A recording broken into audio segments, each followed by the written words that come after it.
Hey everybody, it's GoblinX and welcome back to some more Magic Arena. Today I'll be playing another Arena Cube draft of the January 2022 Cube. Without further ado, let's take a peek through our Pack 1, see what stands out to us today.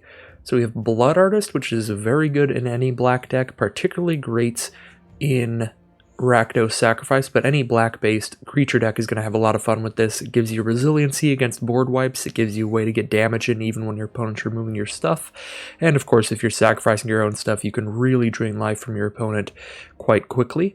I like the Celestius a lot too. This is a colorless card that taps for mana many colors. This can fit into a lot of decks if your deck is mid-range or on the slower end.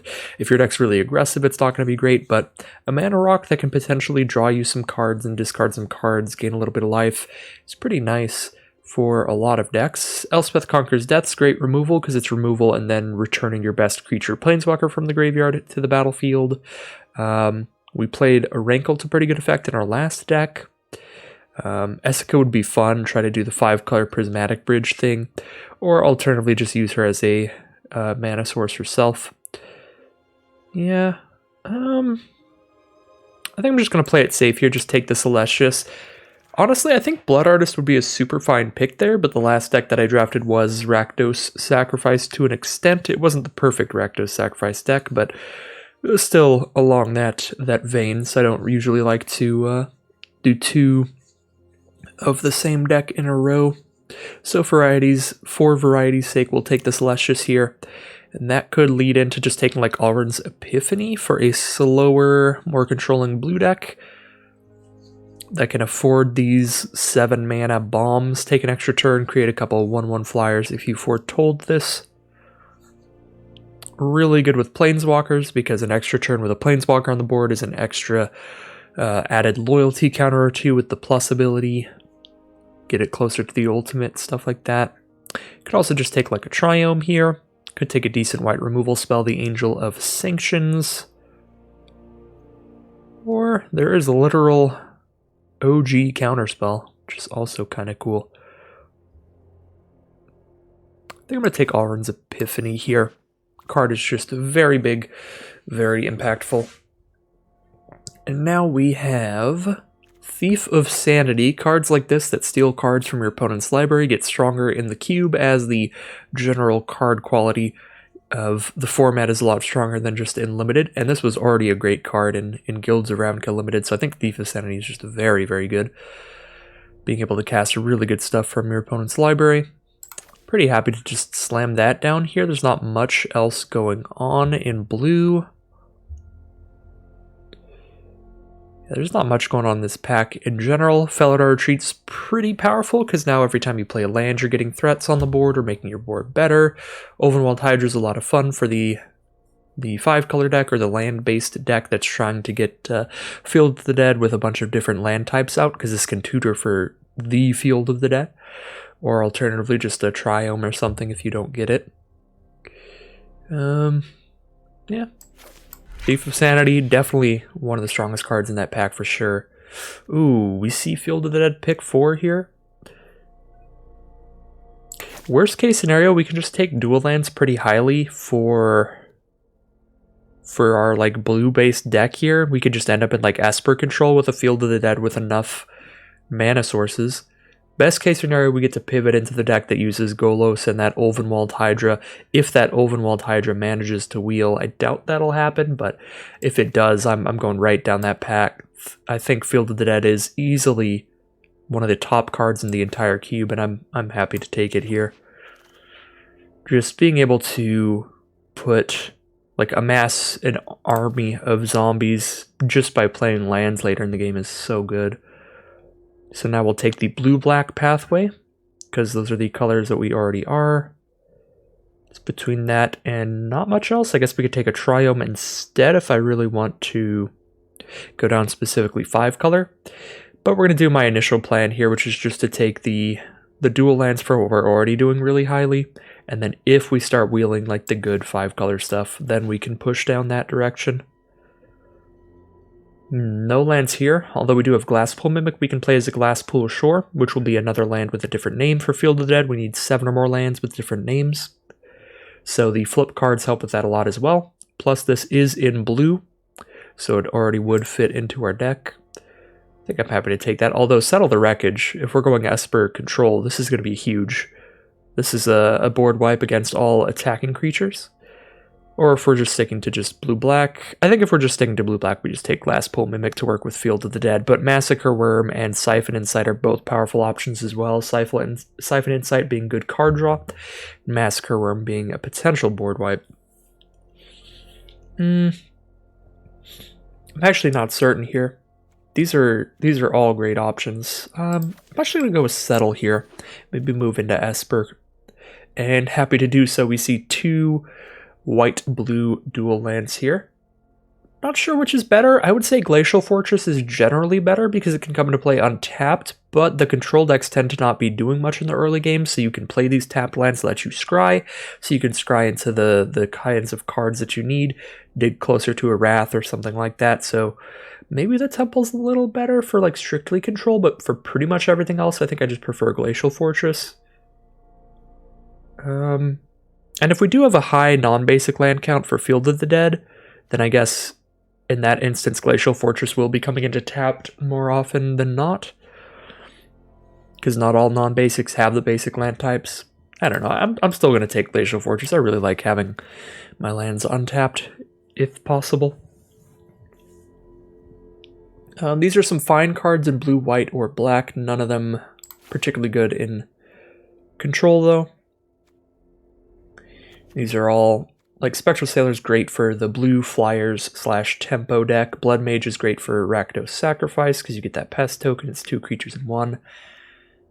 Dread Wanderer the same, good for Rakdos Sack. And Charming Prince is good for the Flicker deck, where you have good enter the battlefield effects on your creatures, and you play a lot of creatures. But I'm just going to take the dual land here. Now,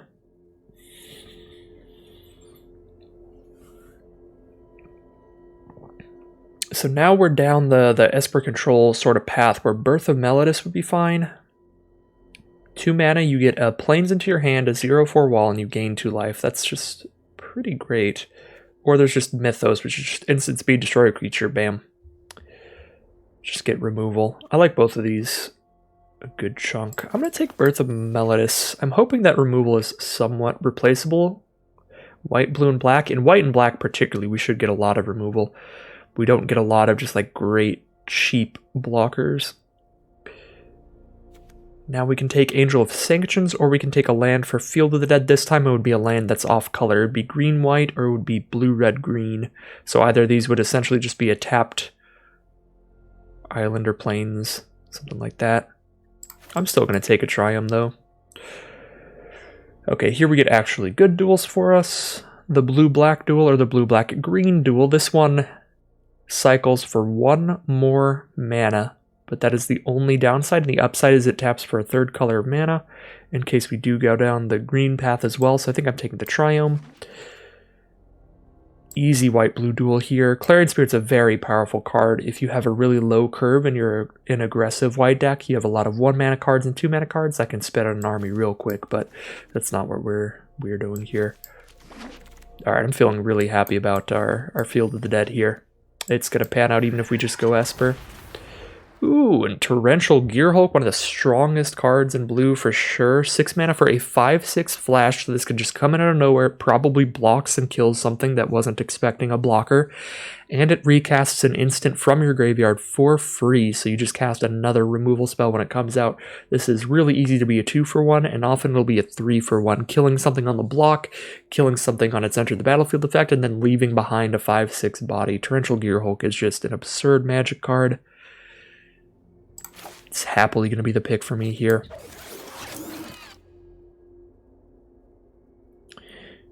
Now, these non-basics are all off color, except for the Triumph. The Triumph would be a black-white dual land.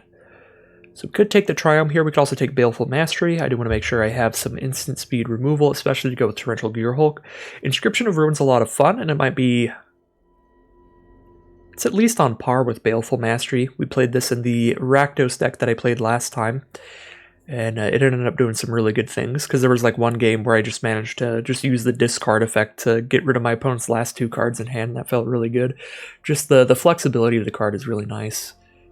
And if you ever kick it, it's obviously absurd, but Baleful Mastery just kills more things. Does it at instant speed, which is good for us, plus by being an instant, we can recast it with Gearhulk. Gearhulk cannot recast sorceries, so I'm just down Baleful Mastery or Indotha Triumph here.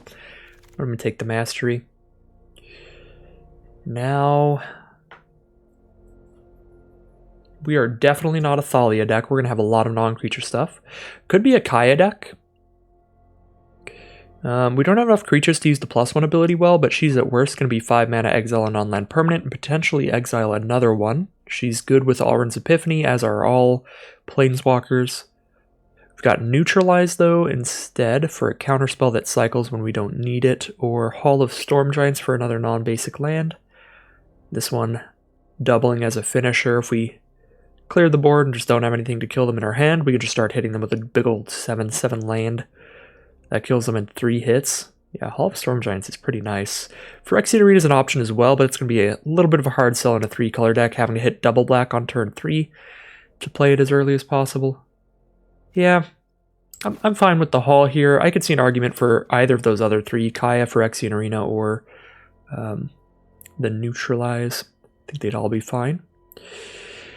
So there's Silumgar's Command, Vanquish the Horde,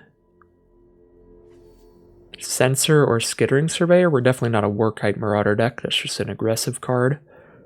Could be a Solemn Simulacrum deck also. So we have 1 Wrath, and it's Settle the Wreckage. I think we could use a Vanquish the Horde here. That's probably a little better for us than Silumgar's Command. Silumgar's Command is fun. It's pretty flexible, pretty cool. I just really want to make sure I have enough Wraths. I'm going to take the Vanquish here. Dismiss, counterspell, draw a card, seems fine. Nimble Obstructionist ended up being weirdly really good in the last deck that we ran it in, because our opponents... well, we were a creature-heavy deck. We're not a creature-heavy deck this time, and this can counter, like, Seal Away abilities and Conclave Tribunal abilities. Just counter the ability when it enters the battlefield to remove our card. So that was pretty cool. It was kind of like a cheaper Dismiss in that instance, but I don't think it'll do the same here because we just don't have a lot of creatures. So we could just take Literal Dismiss, or we could take Skyclave Cleric because it's a good early blocker that gains us life, or it's a land with a different name. Yeah, I like how the Cleric works with Field of the Dead, plus fills out that cheap blocker that gains life rule. Now we have Behold the Multiverse, or Saw It Coming. I should probably put counterspells in here at some point, but I'm super bad with the counterspells, and we do look to be somewhat of a tap-out control deck. Not a lot, but I love me some cards. I'm going to always be holding here. Another Wrath effect, Cleansing Nova here. Flexible one too, although there's Key to the Archive. I haven't gotten to play with this card yet, but I have heard it's absurd. It sees play in like a blue-white Alchemy control deck, and I've played against it in the cube, and it's been pretty solid. So you get something sweet from the spellbook and use it against your opponent. I'm going to try out the Key to the Archive here. Cleansing Nova would be great in here, but Key to the Archive is just kind of the new hotness. It gets us like a powerful spell no matter what.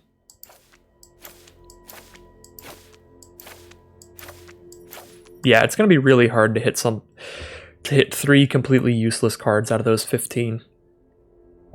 This should be a cast out here now, right? Instant speed removal. Maybe Brainstorm, though. But we don't have any ways to shuffle our libraries. It's not that insane. Just solid. Malakir Rebirth just comes into play tapped black land for Field of the Dead. Sure, nothing else here is going to get played. Unless we take Prophetic Titan and try to splash in a little bit of red. I guess that's an option. But I don't think I want to do that. I don't want to get too wild with the mana base. Ambitious Farmhand is similar to the Birth of Meletis, but we're never going to have Coven in this deck because we're just not going to have enough creatures, so it's just a 2-mana 1/1, grabs the planes. It's kind of like a worse Skittering Surveyor at that rate. Yeah, I'm just going to take Fading Hope. The cheap bounce spell. Maybe Scries for us. Now we have Crawling Barrens and Neutralize. I don't think our deck can really afford to play colorless lands outside of Field of the Dead, because Field of the Dead is just ridiculous, so I'm just going to take Neutralize. Wield the Slumgar's command. Very happy to see that. Flexible interaction at instant speed. We wield Dismiss and Obstructionist. I like both of them, but I think I'll go Dismiss here.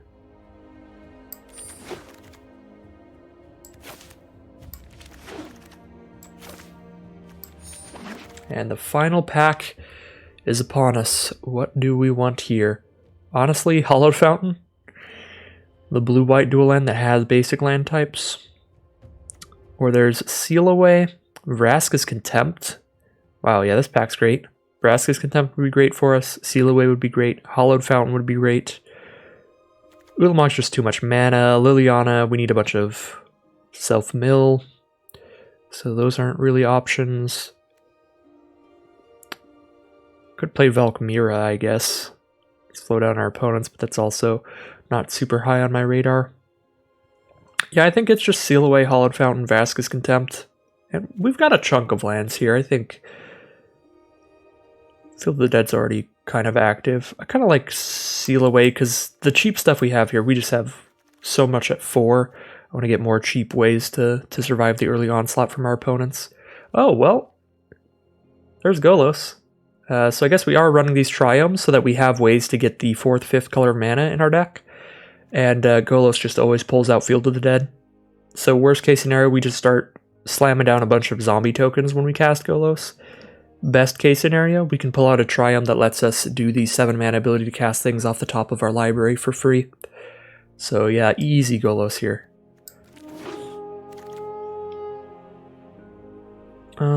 Soul Herder's usually good in blue-white, but we don't have a lot of Enter the Battlefield effects, so not really here. Karn is solid, gives us another Planeswalker to play around with our Time Warp effect. Conclave Tribunal's solid removal, although we'll have to pay pretty much the whole cost for this most of the time. Treasure Map's a nice 2-drop, scry a bit and then draw a bunch of cards off of the treasure tokens, or just use them to ramp into something. Yeah, Treasure Map's generally pretty good. Lay Claim's really fun, steal your opponent's best thing, but it is very expensive, but that's why it can cycle. So at least it has that backup plan. Yeah, Lay Claim, Treasure Map, Karn, Conclave Tribunal, all this stuff is solid. I think I agree with the suggestion here. Get some more cheap stuff to do, so we're not just twiddling our thumbs in the early game. We'll pick up a Treasure Map there. Jace is really hard to cast for us in a 3-color deck. So I think I'm just going to be on the black-white duel. Black-blue duel, or Ojutai's command.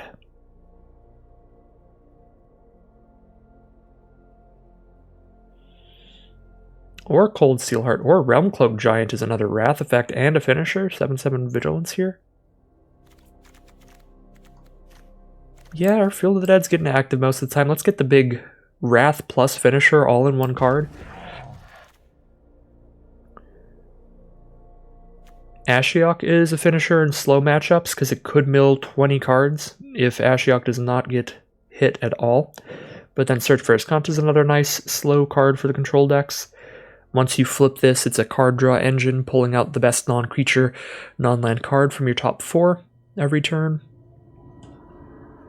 I think I'm just on Ashiok here. Nightmares are the palette for my greatest work. Yeah, Ashiok's just going to be very good in, like, control mirrors. I guess it's a midnight clock here. I don't really want to go for the 8 mana win con of Overwhelming Splendor. I love me a Memory Deluge. Really nice instant speed card draw. Look at the top 4 cards of your library. Put 2 into your hand. Then when you flashback it for 7, look at the top 7 cards of your library and put 2 into your hand. Really great at digging for what you need. We have a bit of a mill theme now with Ashiok, so we could take a card like Teferi's Tutelage to have a little bit more mill in here. Try to consistently use that as a win con. Patient Rebuilding is the much more expensive version of Teferi's Tutelage. It mills them for one more card, but it potentially draws you cards as well. I think I like Teferi's Tutelage more just because we can get it out. We can get it out sooner, and we have just less to be casting at that point in the game. So it's not like we're going to be choosing not to wrath the board in order to cast a Tutelage or something like we would have to for Patient Rebuilding.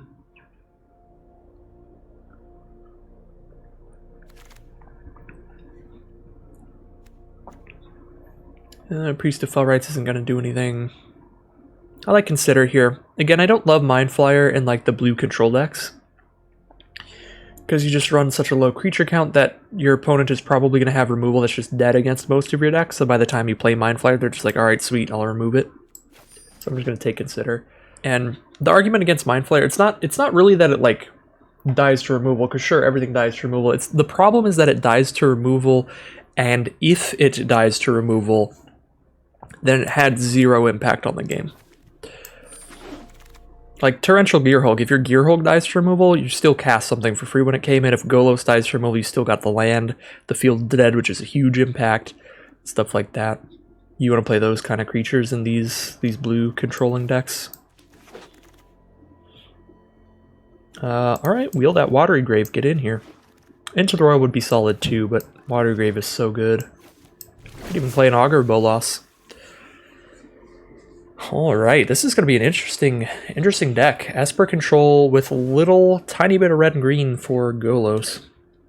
Could even play the Hinterland Harbor. Just instead of an island here. Okay, so we need to cut 7 cards. Malakir Rebirth is going to be a tapped land. It's going to be so rare we ever cast a Malakir Rebirth in this deck, because we just have a low creature count. We don't really care about saving any of our creatures, really, or at least most of our creatures. Siren Stormtamer does not work in here. Get on out. Skyclave Cleric, that's another land. I don't think I want to cut any lands here. I think I'm cool with running a 19 lander, because it's 17 straight lands and then 2 flip lands. It's going to be pretty equivalent to like an 18 land deck, which I think we would want to be, because we have a lot of 7/6s. 7s and 6s. We have a giant stack of 4s, so if we don't hit 4 mana turn 4, that's going to be a huge problem. So I think we generally want a little higher land count than normal. We do have some good mana rocks to help with that, which is nice. Birth of Meletis helps with that as well. Birth of Meletis. I don't know what I want to cut. Guess we could cut a Lay Claim. Yeah, I have no idea what to cut here. If we cut like Tutelage Ashiok, then our win con is now like all in on Field of the Dead. Just drop the mill plan. Really don't want to drop any of our cheap stuff out of this deck. I want to cut more 4s ideally. I like all the 4s. I guess I could just get rid of all the counter spells, but that feels wrong. Could still have like the 1 neutralize even if we cut Dismiss. I really like Cast Out, Settle the Wreckage, Behold the Multiverse, Memory Deluge, Key to the Archive, Baleful Mastery. I love everything too much. And when you get to where you're cutting cards out of your deck, you gotta kill some of your children. It was a really weird way to phrase it.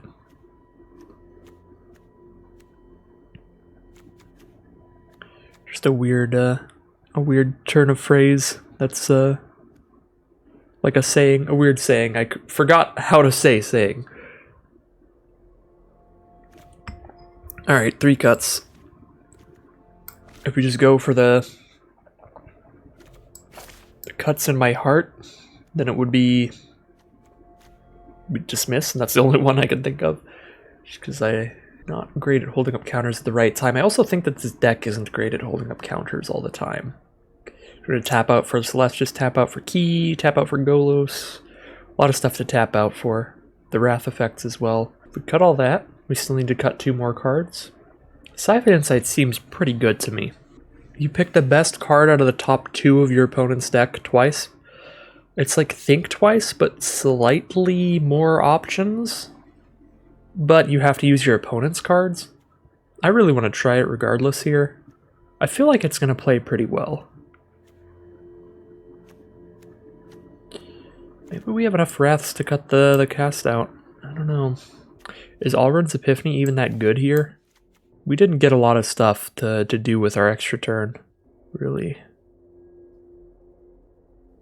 I guess we could get one more Thief of Sanity hidden. That could be big. One more hit with a bunch of zombies could be big, but I just don't think it's how we're trying to win the games. Like spending 7 mana on doing that kind of thing might be a hard sell, because there's going to be a lot of games where we're just dying before we reach 7 because we have a 7-drop Alrund's Epiphany in hand instead of like a cast out or something.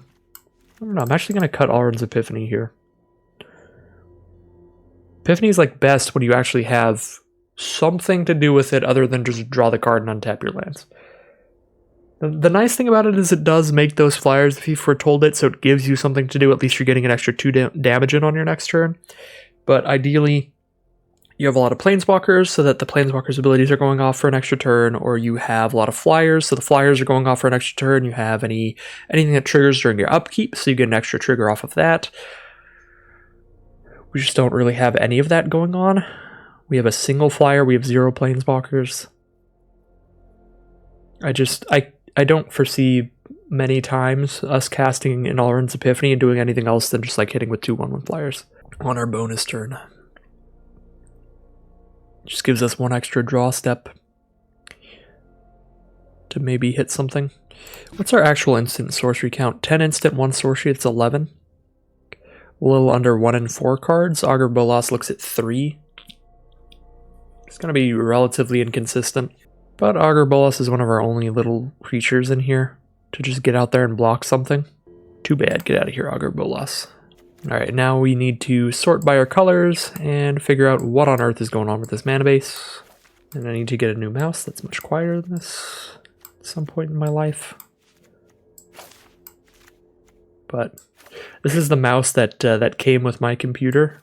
I just swapped out to this one when the mouse that I bought started double clicking. This is just like the default little $1 mouse or whatever.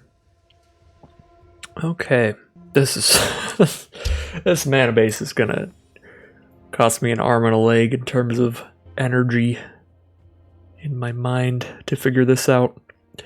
10 blue, 7 white, 5 black. Okay. So right now we have 1, 2, 3, 4, 5, 6, 7, 8, 9, 10 blue sources. That's good. If we were 2-color blue-white deck and we did like a 10-7 split, we'd be happy. That's 10 blue sources, okay. Black sources, 1, 2, 3, 4, 5, 6. But black is the lowest color. We have nothing that requires double black, only a bunch of things that require single. 6 black sources, probably fine. We have the Celestius and Key to the Archive helping with anything we need to cast as well. Alright, so 6 black sources it is. White sources, we have 5, 6, 7, 8. We have a 10-8-6 split here. That's pretty sweet. I think 8 white sources is probably about right, just a little bit less than the blue because we still need to hit some important double white costs on Settle the Wreckage, Cast Off, and Vanquish the Horde. These are going to be really important to cast the turn we need them. If we miss our double white on the turn that we need to cast a Wrath, that's just the end of the game. So yeah, I like the auto suggest here. It seems good to me. 10, 8, 6. And of course, for trying to use Golos, we have this Triumph for red and green, this Hinterland Harbor for green, this Triumph for red. It's not going to happen often, but it might happen now and then, and Golos still pulls out Field of the Dead to do that. Golos definitely triggers off Celestius and Key to the Archive, giving us the off colors of mana. Yeah. Alright, let's put in some fancy lands here, give the deck a name, and call it a day. Alright, here we are with the final deck. It's going to be an Esper control deck using multiple Wraths the Cast Off from Realm Cloak Giant, Vanquish the Horde, Settle the Wreckage, and a lot of card draw and mana ramp, Behold the Multiverse, Celestius, Key to the Archive, to hopefully pull out a Field of the Dead with Golos, or just naturally with a ton of non-basic lands to use just that zombie army, that inevitable zombie army as our main win condition. But other win cons we have are just a big old 7/7 Vigilance, big old 7/7 Ward 3, and yeah, just a general war of attrition with Torrential Gear Hulk recasting removal, or recasting even a Wrath with Settle the Wreckage here. Thief of Sanity casting cards against them. Pretty interesting Esper control deck here. We'll see how well it plays. Alright, here we are in round 1. Loving this hand. We get to start with the Zagoth Triumph to consider next turn. Playing our Malakir Rebirth tapped then. On turn 3 we get to play the Celestius, and we have basically every color imaginable at our disposal. A little worried about the start from our opponent. They're on Rakdos and they start with a young Pyromancer, so things are likely to get hairy pretty fast here. So we're going to need that Realm Cloak Giant. We might even want the backup Vanquish the Horde. We already have 1, 2, 3, 4, 5 mana in hand plus 2 mana rocks, essentially 7. So I'm just going to keep Vanquish the Horde. I feel like I could definitely use multiple Wraths against this deck from our opponent.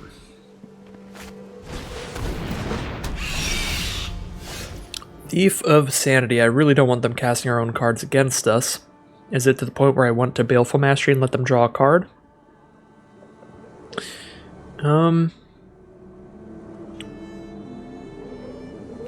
Yeah, honestly, I think it is. We'll give them a little bit of card draw now, and then hopefully make up for it by getting a big 3-for-1 or something off our Wrath effects. Because, like, the alternative there, if we don't kill it, is they're going to draw a card out of our library anyway. So I guess either way, they're getting a card draw there. Alright, so we've got green, black, red, blue, white. Yeah, so we don't need to play this on red, so we'll play it on blue. Then we get to play the Celestius, so we can be drawing and discarding cards. I think I'd rather play the Celestius first, so we start that day-night cycle to get value off of that. There's a Brainstorm from our opponent. Puts out a 1/1 with Young Pyromancer.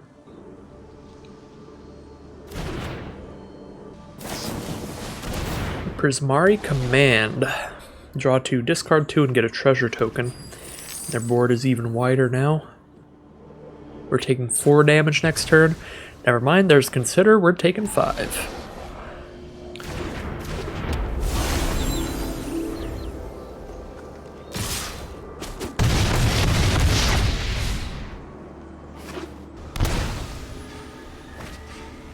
It's just all instants and sorceries to go with this Young Pyro.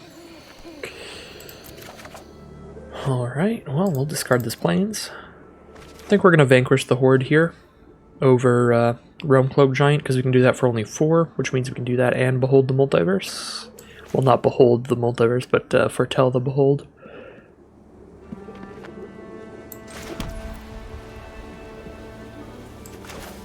Probably holding up a counter here. They have 3 mana up. Do Midnight Clock first instead? I guess we could do that too. Just do that, and then we'll just full mana the Behold. Never mind, not if the auto tapper does that. Yeah, I should have been paying attention. The auto tapper tapped our only white source to hit double white off Celestius Plains. Well, that's brutal.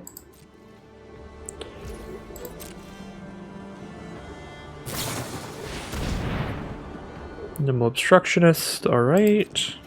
As long as they don't find lethal here, we can still just try to Wrath next turn.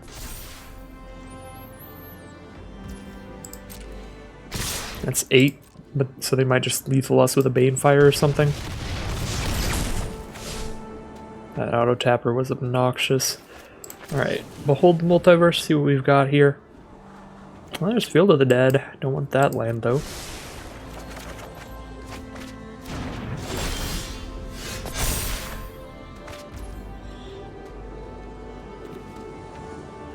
7 sources out for Field of the Dead. We got 1, 2, 3, 4, 5, 6, 7 mana. We'll have 8 mana. That's enough to cast both Wraths if I play an untapped source this turn. So I want to play Deserted Beach here rather than Field of the Dead.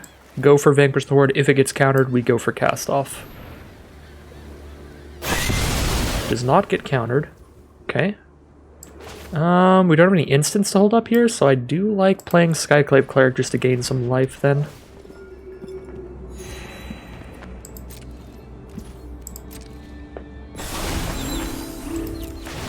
We also flip the Celestius. Draw a discard. Discard this pathway because we're playing Field of the Dead this turn. Sphinx of Foresight from our opponent. 4/4 flyer, they scry 1 during their upkeep, and they play an untapped Watery Grave, which means they're holding up something. Treasure map is here. The only way I can kill this Sphinx is to just wipe the board, so I guess I have to go for that.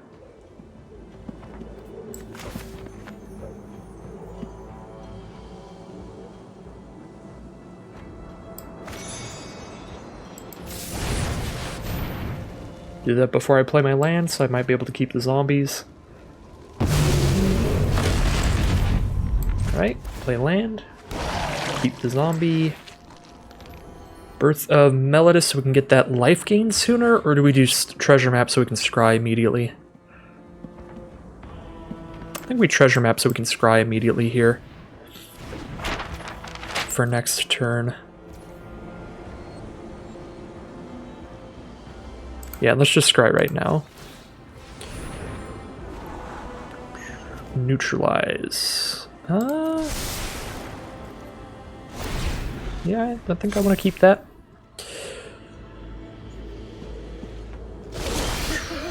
Alright. Nothing from our opponent here. Do I want to draw a discard here? No, I think I just want to play Birth of Meletis and a Plains, so we're going to decline that.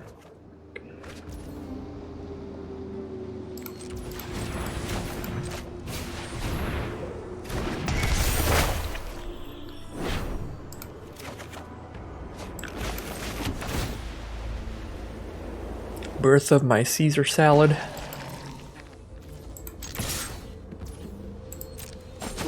Alright, we're executing the deck plan. Wrath a few times and then just make a zombie army. Slowly but surely kill them with that.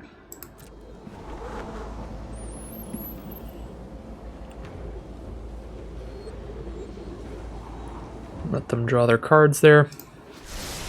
This gets its 12th counter. I shuffle my hand and graveyard into my library, then draw 7. Our opponent does not. Oh yeah, Midnight Clock's gonna be sweet coming up. Thoughtseize? Sure, you can lose 2 life, I guess. If that's getting shot either way. Okay, going to my turn, let's use our treasure map.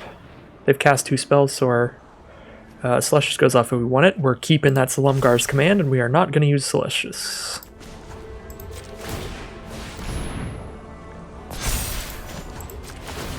The 11th counter on Midnight Clock now. Which means next upkeep it will trigger.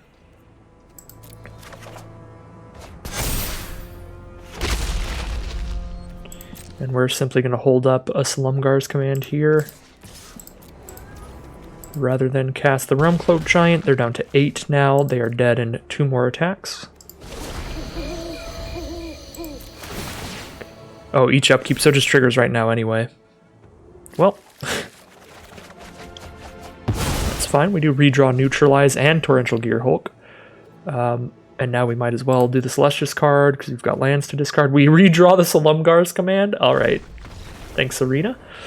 And there's the concession from our opponent. We just get the game on lock off that Midnight Clock for 7 cards in hand, a full grip at the ready. Alright, here we are in round 2, very keepable hand. The Birth of Melodus gets us the planes that we need to be able to cast the Celestius, which gives us the mana we need to cast Key to the Archive, and then the whole hand is accessible.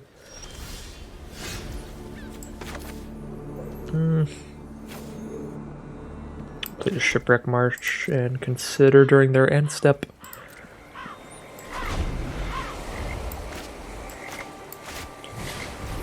Esper Sentinel. Well, I'm considering right now then, before they draw a card off of it. Esper Sentinel, certainly very annoying against this deck. The Esper Sentinel's just been an absolute banger in the cube. It's just been good against like everything I've played. Except like my Gruul aggro deck. Our opponent's just going to draw a million cards. Unless I just let them essentially get a turn up on me and just play my 2-drop turn 2, 3-drop turn... or 2-drop turn 3, 3-drop turn 4, and so on. I guess I'm just going to do that.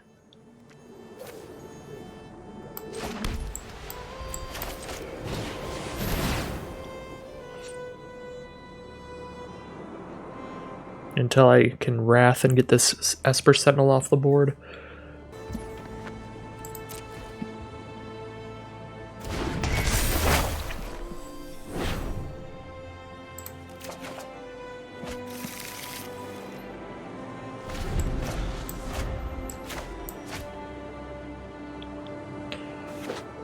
Turn 4 here, we go for the Celestius. The more mana rocks they get, the closer we get to being able to actually cast somewhat big stuff against this Esper Sentinel without letting our opponent draw a card.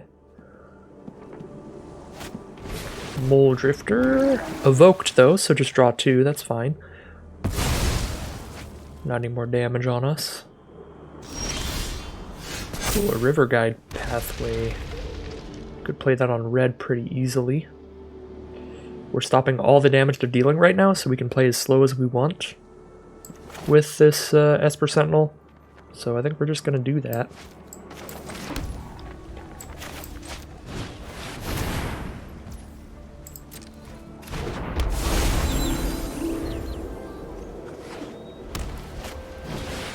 Elspeth conquers death. Goodbye, Celestius.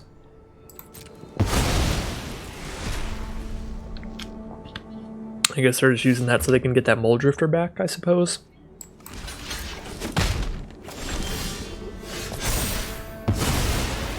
We have 3 blue sources, we'll have a 4th we can play this Watery Grave. Play a red source for Golos, I think. Well, we don't even know if we're going to hit Golos, just play the Plains for now. Key to the Archive and see what we draw.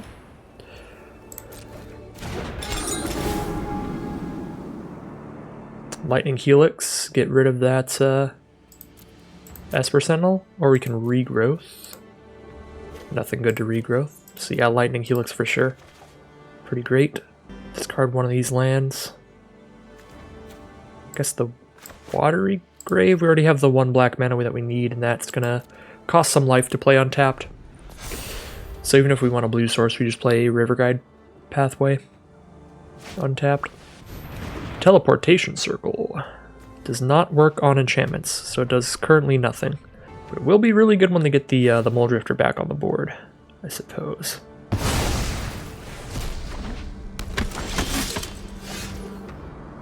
Now we have a Hinterland Harbor. 7 mana. Elspeth Conquers Death makes Lightning Helix cost 4 straight up, which means it's 5 to cast it without them drawing a card. Would we actually rather Lightning Helix the Mole Drifter so that Teleportation Circle doesn't go off? I feel like we would. I guess we could do both with Torrential Gearhulk, but not right now. Like, they'd get 1 trigger off of the Teleportation Circle guaranteed, basically. I guess we could Lightning Helix for only 2. If we let them draw the Esper Sentinel card off the first Helix, we just wait till their turn. Yeah. I guess we wait till their turn and I'll try to Helix both the Mole Drifter and the Esper Sentinel. But they've drawn a million cards either way.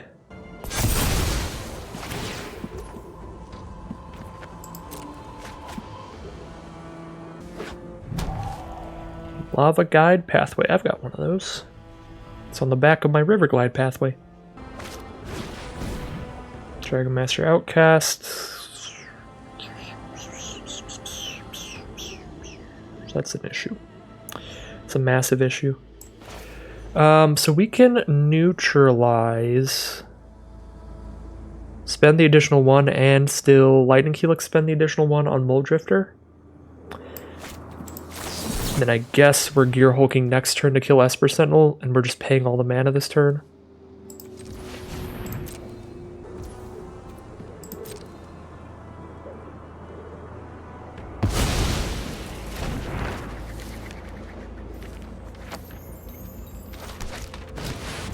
Shark Typhoon. Sure, so their next non-creature stuff that they cast is going to be making shark tokens. It's basically just as bad as Dragon Master Outcast, because Dragon Master Outcast, it's a 5/5 flyer every turn. This one's probably like 5/5 power worth of sharks every turn. Target Mole Drifter, we kill Mole Drifter.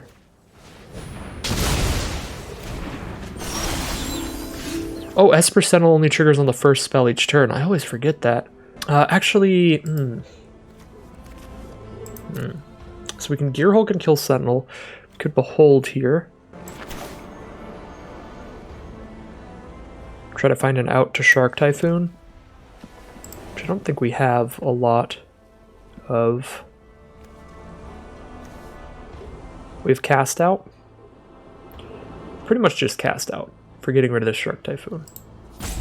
But we have Wraths to get rid of their sharks that they get. Yeah, I think we could just save Behold. Let's just get rid of the Esper Sentinel right now. Save Behold to draw into a Wrath next turn.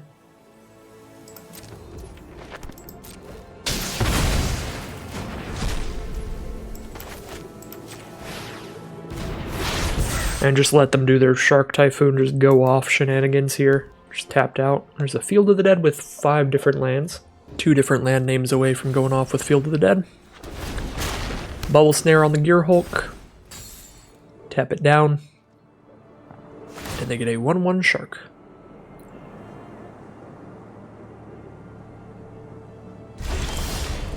There's Cast Out to deal with Shark Typhoon. I think we just do that before they draw their card. Alright. Passing turn here, hitting for 1 with the Flying Shark.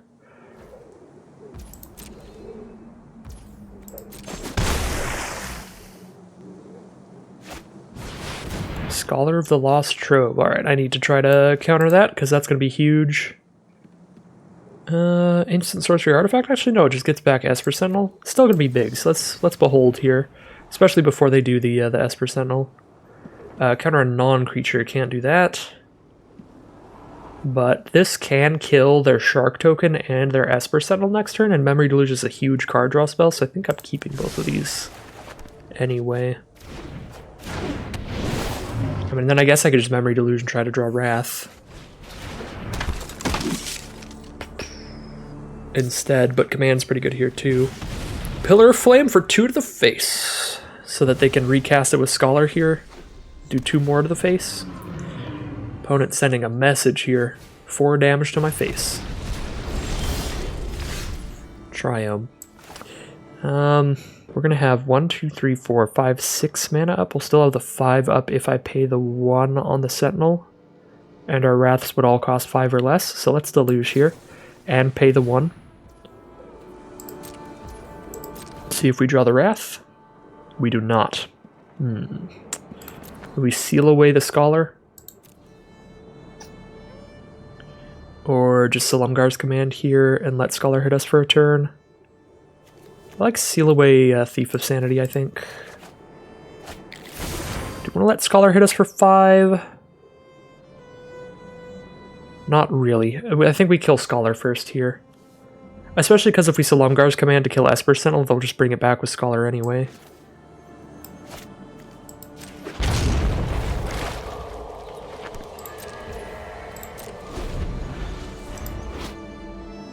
We can actually return our Gear Hulk to our hand with Silumgar's Command later. It's actually also very cool. Alright, now they can start flickering a golden egg every turn to draw an extra card every turn off teleportation circle.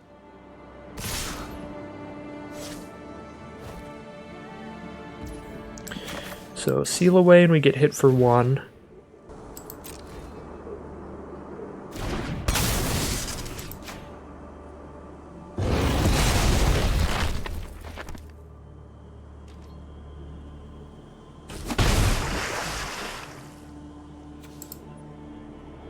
Yeah, with the instants in our grave, it's definitely better to bounce our own Gear Hulk than to bounce their 1/1 flyer.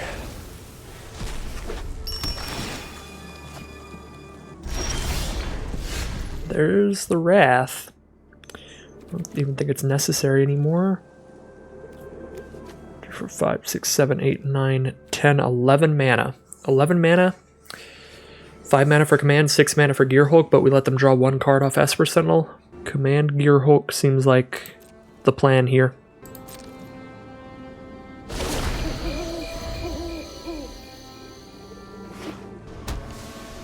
There's the 6th land name for Field of the Dead. So they're 1 different land away from zombie tokens. I was really hoping they would cast something here, so we could counter something with Neutralize. We could just go for a Behold instead, though.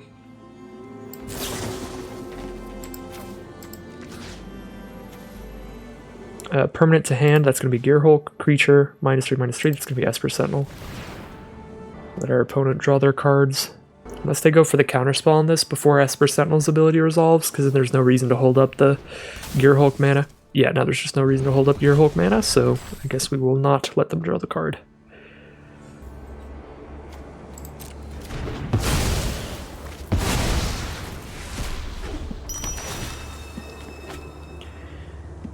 Okay.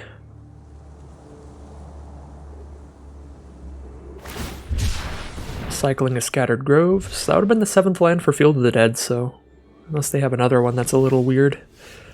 Hall of Storm Giants coming in tapped. Then I'll just play a Thief of Sanity. Now we have the biggest threat on the board, a 2/2 flyer. Control Mirrors. 1, 2, 3, 4, 5, 6, 7, 8. We have enough mana to Deluge. But not enough mana to cast anything after we Deluge, so we might as well just end step it. Skittering Surveyor. Grabs the land they need for Field of the Dead. If they have a non-island, non-plains. I assume they have a mountain in there. They've played multiple red sources. Nope, plains it is. Champion of Wits, yep. Draw 2, discard 2. They can eternalize it from their graveyard for 7 to draw 4, discard 2. Kind of similar to Memory Deluge. In a way. Decent draw spell at first and then a big one later. They discard Plains, Bright Climb Pathway.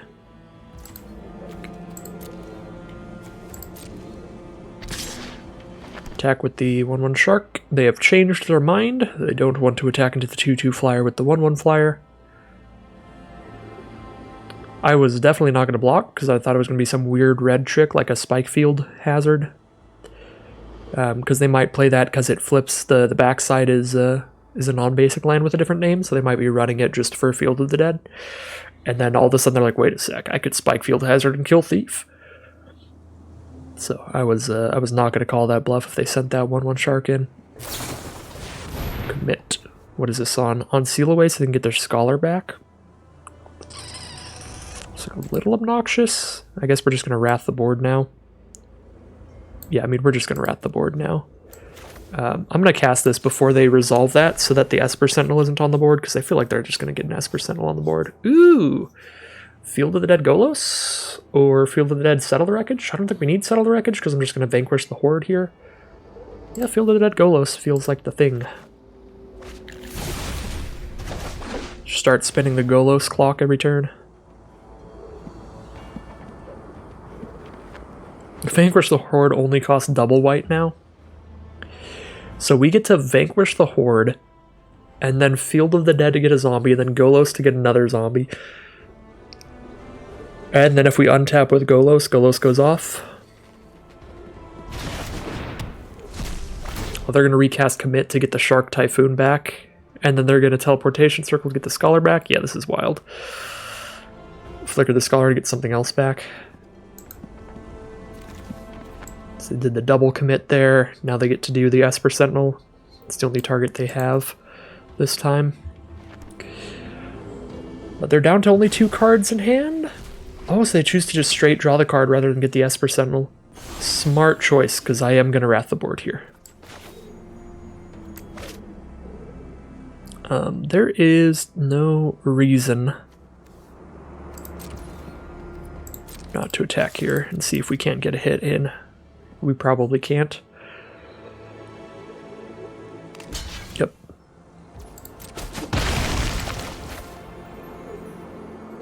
I guess this makes Vanquish cost 1 more, but we can still afford everything, so it's whatever.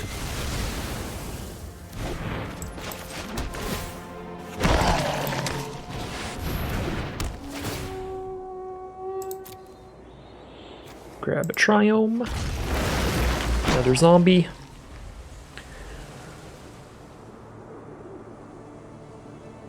Really hope we get to untap with this Golos, but I wouldn't be surprised if we don't get to. There's their Field of the Dead active now.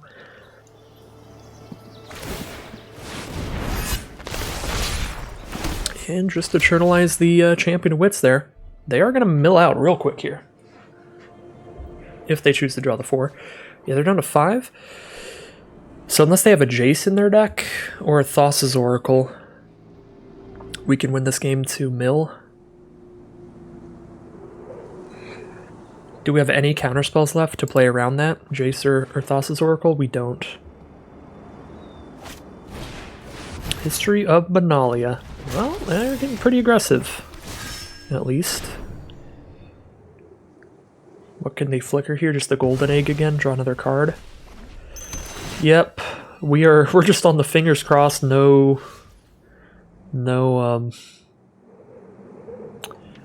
Jace, no Oracle here.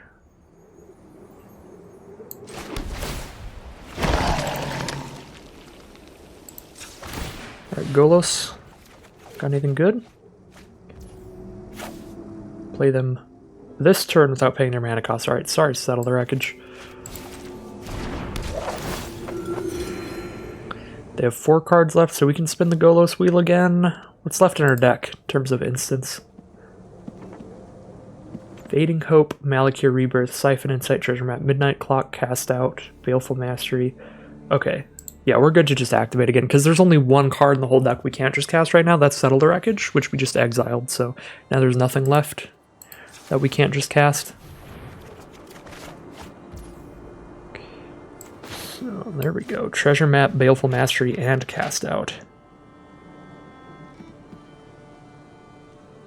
Cast out the Shark Typhoon. Baleful Mastery, the Flyer. We could actually cast out the Seal Away.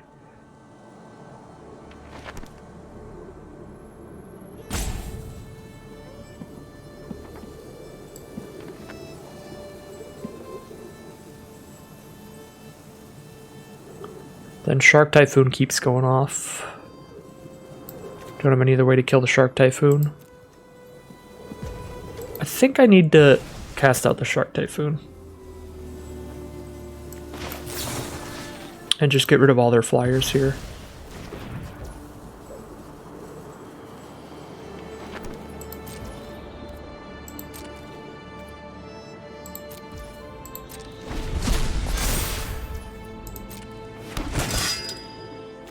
Okay, we have 7 cards, they have 3.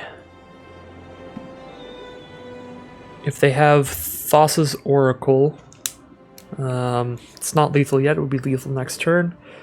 No, we're not going to find a way to kill them. If they have Thassa's Oracle or Jace, it's their game. We could actually try to draw our Siphon Insight. If they have Thassa's Oracle or Jace and it's still in their deck, Maybe we get to draw one against them and use it. See what we scry into off treasure map. That could be a mild plan. Although with 6 cards in hand, they have more cards in hand than in their library, so the odds of Jace or Thassa Oracle being in their hand are greater than the odds of it being in their deck if they have it. Siphon Insight would be a really sweet draw here, though. Just play cards out of their library, because we don't really want to draw a card draw at this point, because we don't want to mill ourselves faster, but like we're cool with milling them. Our opponent is really in the think tank here. They have to find a way to kill us fast if they don't have the self-mill equals I win cards like Jace and Thassa. Alright, looks like it was they just left the game for the timeout concession there. That will be 2-0 now. Just did not have a way to not mill themselves out at that point. Alright, here we are in round 3. We've got blue and white. We do need the black source for Baleful Mastery, but we've got Key to the Archive for any colors. Certainly going to keep this one, see how it goes. Definitely like that early game treasure map, get some scries going on.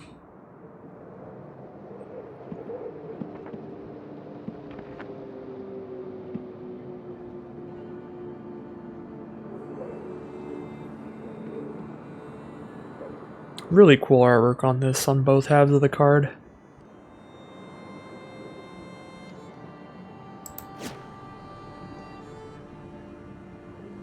Our opponent deciding on their mulligans still.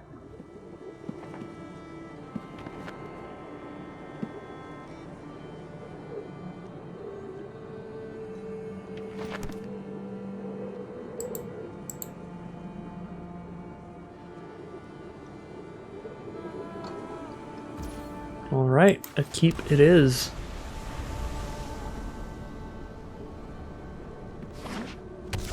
On green-red, starting with Stomping Ground. We do draw into the Golos, so we have Field the Dead plans and dreams. Fortunately, drawing 3 of our 5 planes, our only land we have duplicates of, is going to be counterintuitive towards our Field of the Dead.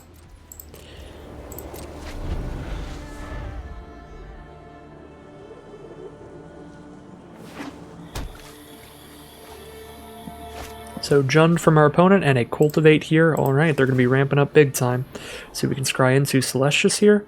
We'll be playing Key to the Archive. I don't feel like that's necessary because we're going to play Key to the Archive and have a ton of mana. So we'll get rid of the Celestius here.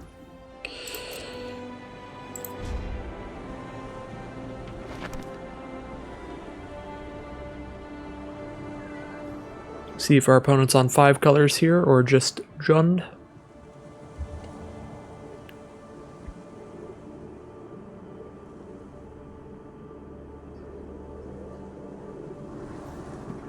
Island Forest, so maybe 4 color here.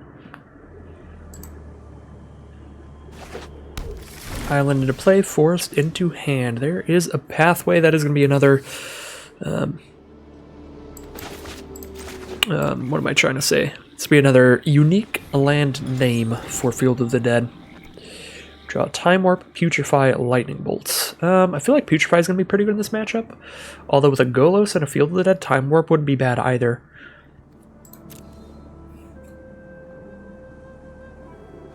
Although, to get to enough mana to be able to Time Warp and do more Golos things, that's going to be a ridiculous amount of mana. I think we just take Putrefy in this matchup. Our opponent is probably going to be casting some really big stuff in the future.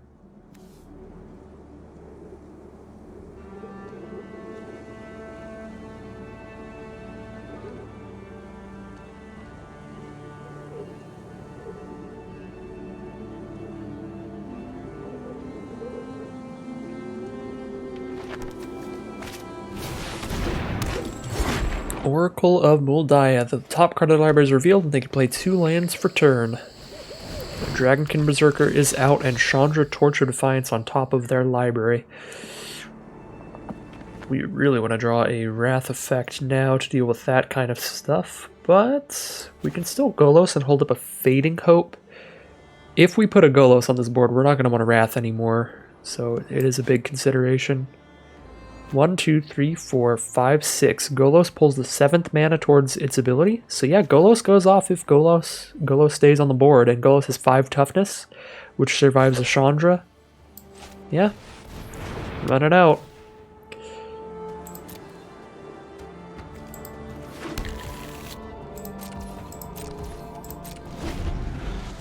then Golos isn't going to block anything here because then they could stack up the Chandra damage on.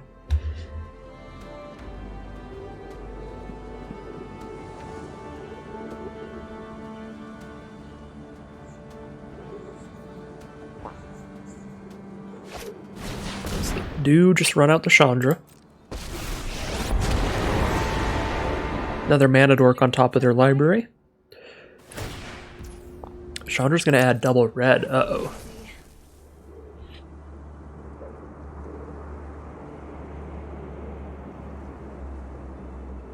That's 4 mana total from our opponent. We could bounce our own Golos if things go wrong here.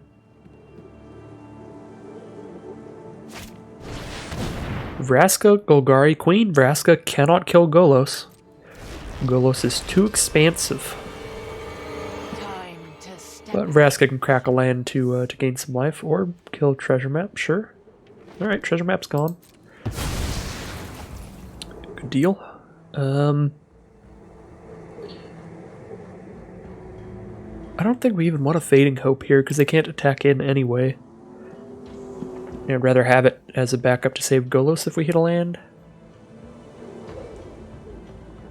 Although, Fading Hope on Oracle would be fine. I just feel like if we spin the wheel on Golos and we hit a Wrath, we might want to use it.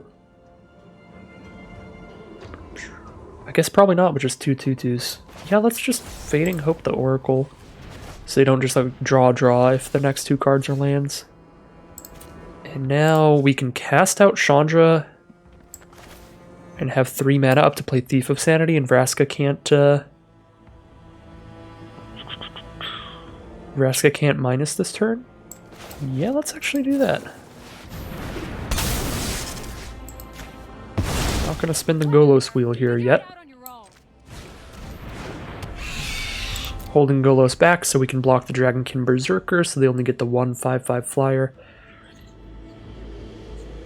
from the most stability.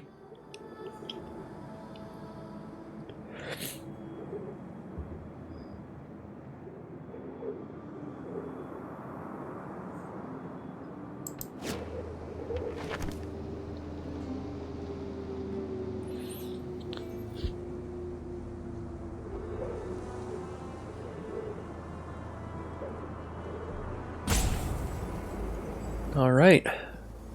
So our opponent has 6 mana up. They have an Oracle of Moldiah in hand. We don't know what's on top of their library, but neither do they.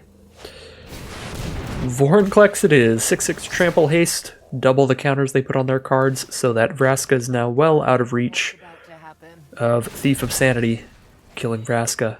And they actually just decide to sack Dragonkin Berserker to draw a card. Alright. They attack with Vorinclex? If they attack with Vorinclex, we'll just kill Vraska on the crackback. I'm fine with that. Sure, yeah, we'll take 6 and kill Vraska. Thief of Sanity only triggers when we hit our opponent's face, though, right? Yeah, combat damage to a player, so that's a little rough, but still worth it to kill Vraska, I think. And then we can Putrefy Vorinclex and hold up Baleful Mastery.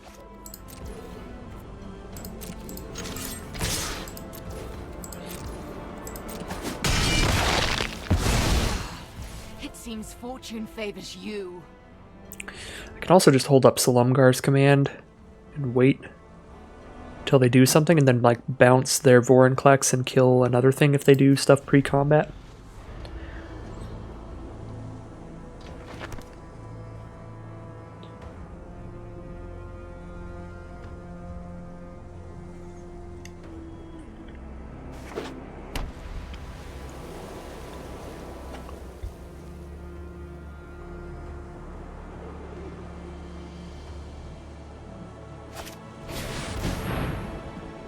Alright, Oracle Moldiah pre-combat means we can kill that with Silumgar's command and bounce Vorinclex, and they won't have the mana to recast Vorinclex.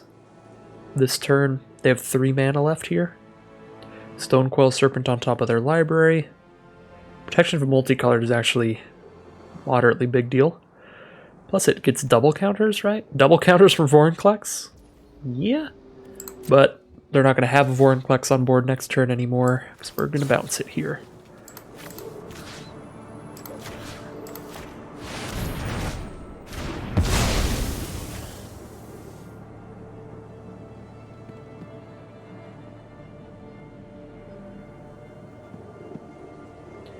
If they can't kill Thief of Sanity, we actually just get to take their Stonecoil Serpent. They don't get to do the Stonecoil Serpent Vorinclex combo anymore. Alright, so they are going to go ahead and kill the Thief of Sanity. Alright, we hit Malakir Rebirth. We're definitely playing as a land here. Guess it could save Golos, but it's left in our deck. We have Settle the Wreckage, Vanquish the Horde, Seal Away, Neutralize. There are 4 cards that would be dead draws off of Golos here, but that's it. 4 out of 25. I think it's good to just use Golos' ability here.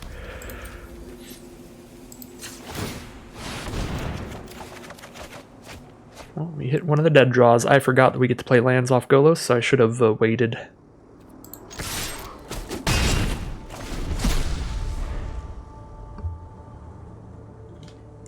Just played one of those lands instead.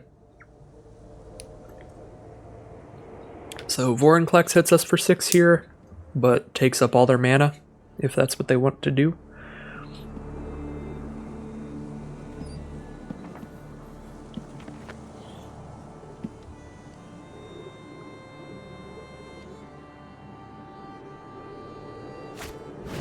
Finale of Devastation. Pull out a 5-drop creature from their deck. 5 or less. So they could grab like a Reclamation Sage and blow up Golos. That would be very bad for us.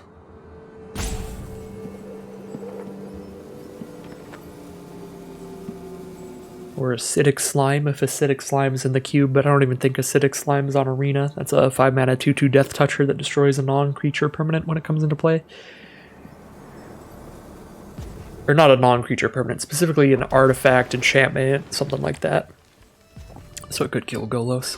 Alright, they're just going to grab an Elder Gargoth. That's fine by me. We'll blow that up with Putrefy because Putrefy can't kill the Stonecoil Serpent anyway. Although I could just Siphon Insight first because I'll still have the mana up to Putrefy. See if we draw removal from their deck instead. Nope. We will hit Mountain Gilded Goose. We can play, right? We look at and play the exiled cards. So I'd rather just play Mountain for Field of the Dead. And then Putrefy, and we can still Siphon Insight again.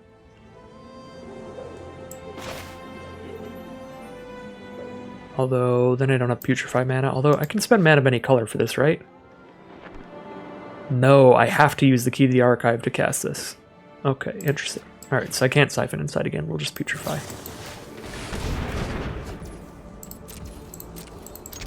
Hold up this Baleful Mastery, and we'll Baleful Mastery Vorinclex if they recast it.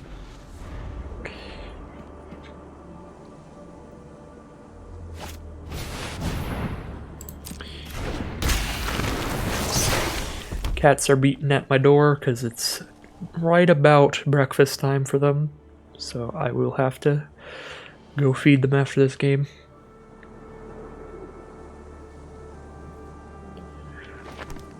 It's close enough that they're going to start yelling at me. Stonecoil Serpent. Let's kill Vorinclex before that resolves so it doesn't get the extra counters. It's just a 2/2. Alright. So now they just have a creature in hand and one other card we don't know about, and we Siphon Insight again. Or just Golos. Probably better just Golos. It's a bigger card draw that way. Alright. Field of the Dead is active now. Consider for free. Draw, Settle the Wreckage, so we have a safety valve here. Rather have a 1/3 and gain 2 life, or just another 2/2 zombie by playing this as a land later? I'm going to keep spinning Golos, so I think I should just play this straight up. Because I'm going to keep spinning Golos, and Golos is going to keep hitting lands for turn.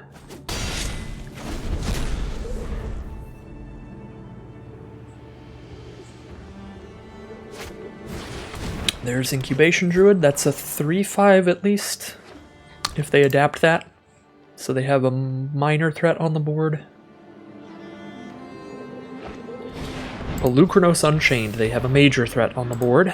Pelucranos can also fight for free.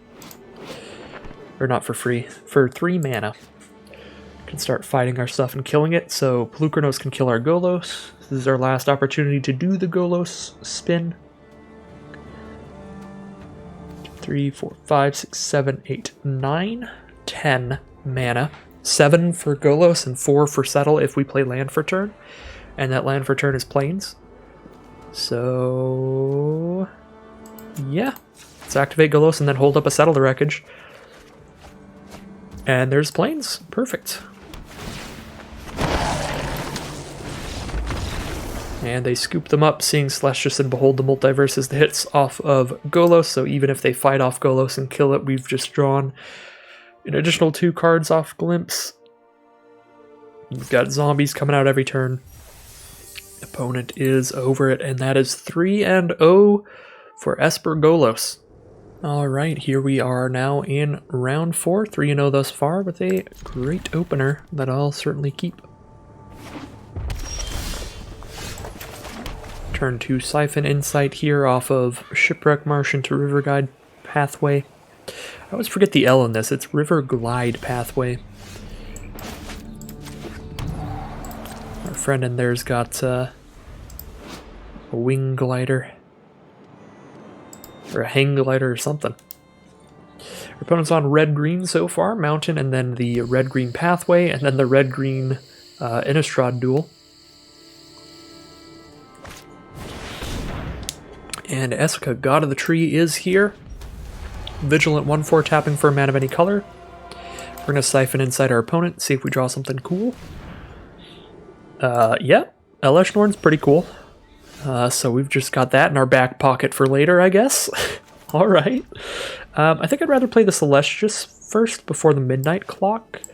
Midnight Clock, whenever it hits that 12th counter, that is often just a win on the spot, just drawing a new hand of 7, but Celestius keeps us fueled throughout the game and maybe gains us some life.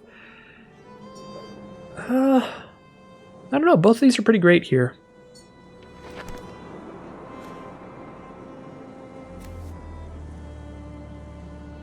I'll go with the Midnight Clock here.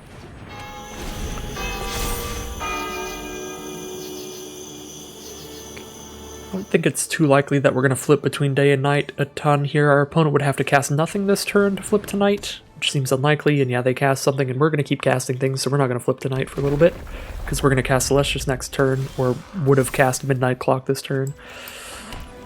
So we can get that Eleshnorn out and just get them with their own Praetor here. Yeah, 4... 1, 2, 3, 4, 5. This will be our 6th mana, so we can play the Celestius, and then we have 3 mana up to Siphon Insight again, try to hit a land. If we do hit a land, then we just go land Eleshnorn next turn. That's the game plan. Yep. Celestius, come on out. And then that kind of completely counteracts their Felidar retreat if they don't put a counter on their stuff right now, because then we're just killing all the 2/2 cats the moment they touch the board.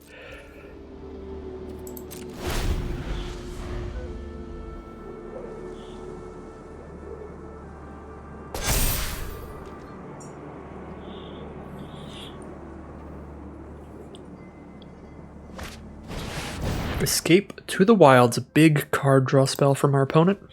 Exile 5, they can play 2 lands per turn. And they can cast all these next turn, so Rishkar and Palladium Mirror, so they're going to have a ton of mana. Although if we get Eleshnorn on the board before they can cast Rishkar, then when Rishkar comes out, Rishkar immediately dies. Even if they do put counters on stuff, it's just dead before the counters go on. I think. I could be wrong on that, but I think the trigger goes on the stack, but it's already in the graveyard by the time the trigger goes on the stack. Unfortunately, opponent puts a counter on everything with Felidar Retreat here. Does this make it face down? It does exile face down, so our opponent couldn't like know that we have Eleshnorn here, but yeah. They played around it, unfortunately. Or they just wanted to go for the Vigilant attack here. And it pans out well for them. Eleshnorn's still going to be good, but not as insane. Oh my god, and Tybalt? She's going to cast their own Tybalt against them too? Okay. There's Eleshnorn.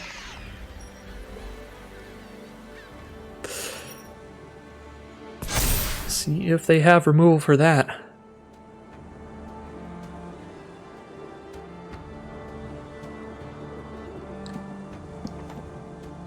That is the best Siphon Insight I think I've ever cast. I'm going to cast their own Elishnorn and then their own Tybalt.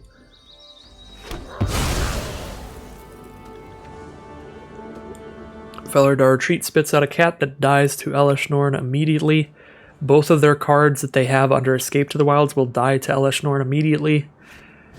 Their own Elishnorn just doing a ton of work, so they are going to go ahead and Conclave Tribunal Elishnorn, so they can actually resolve these creatures here. And they do have the mana for both of them, so that is going to be pretty good. We're going to have to try to draw into a Wrath effect now, most likely.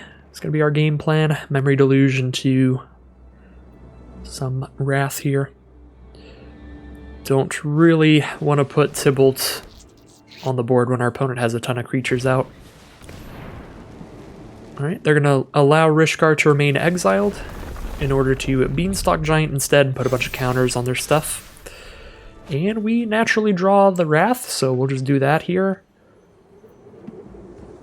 With 3 mana up afterwards.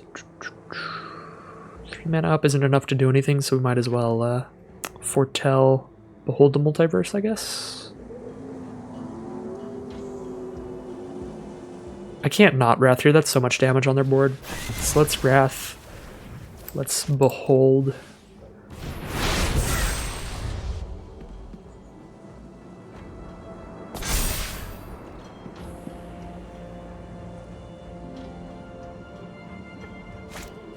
Key to the Archive from our opponent. Could be anything in there. Could be a Putrefy to blow up our Midnight Clock. That would be, I think, the thing I'd be the most sad about. Could be Approach the Second Sun. That would be actually terrifying as well. Although we can exile their Approach to our Valky. Our Tybalt, I mean. If they cast an Approach here. It's basically Putrefy, Corrosive Grip. Just destroy the Midnight Clock there. Not ideal for us, but now there's an empty board to dump Tybalt onto. Which should be sick nasty.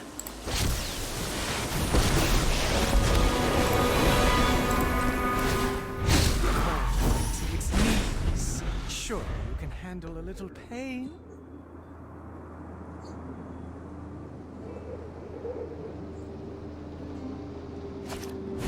Ovenwald Hydra coming on out, grabs any land out of their deck. If they have Field of the Dead, that's going to be really nice here. They have more than enough different land types.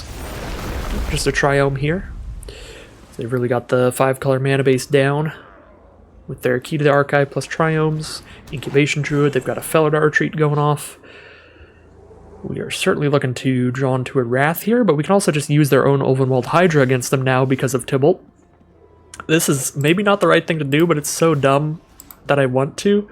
I've cast their own Elishnorn against them, then their own Tybalt. Now I'm going to cast their own Ovenwald Hydra against them to pull out my Field of the Dead.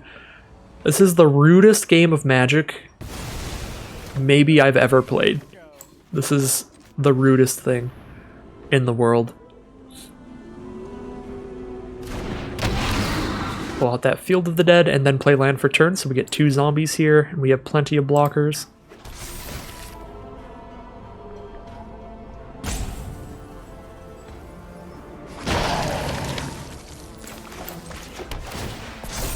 We have the mana for Behold the Multiverse as well now. If we want to cast 2 spells per turn to flip Celestius. Actually, no, it's daytime. It's not going to flip Celestius. So I just pass turn, hold up, seal away. Then Behold if we don't need to do it. Beanstalk Giant is out.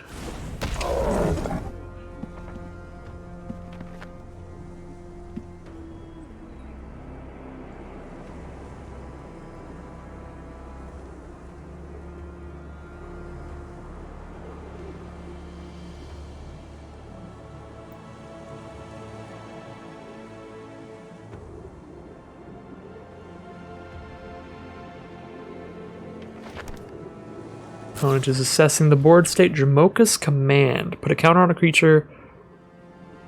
Target creature control fights creature you don't control. So the Beanstalk Giant's going to fight Ovenwald Hydra, and it will win the fight unless I Baleful Mastery it and let them draw a card. I think I will go ahead and do that. We have so much card draw going on because Tybalt's drawing us essentially 2 cards a turn. We can spread the love around a little bit, let them draw a card off of our removal spell. keep our Ulvenwald Hydra around.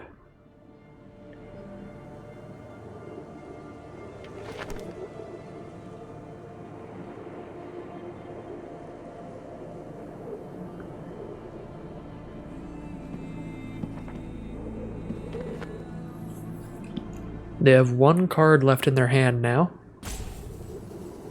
They have a white mana up from something. They're going to go ahead and pass the turn. Alright. Tybalt, do the thing. Triumph and a Vivian. That seems like the plays for the turn. Blow up the cast off on the Elishnorn to get it back. That can't help you now. And attack for 1,000,000. Oh, it comes to their board. Oh no! Oh no! All right, we gotta, gotta give them a little something here. We'll recast off the Elishnorn here, I guess. Oh, this is silly. Should have just shot the fellow to retreat. That was embarrassing.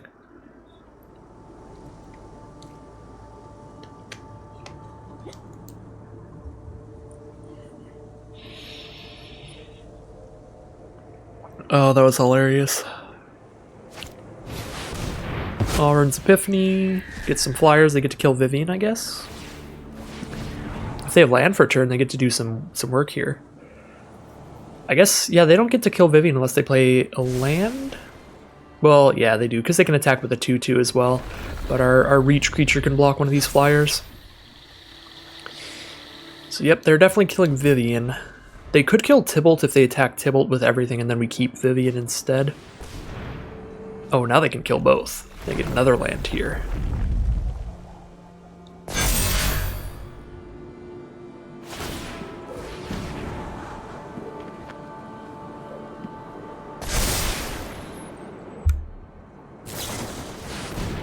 Ten cards in library. They cast a Mind now, so they might be trying to do a Jace or Thassa's Oracle kind of thing. They're getting low in library. We have 21 cards still. I have a feeling both our Planeswalkers are dead.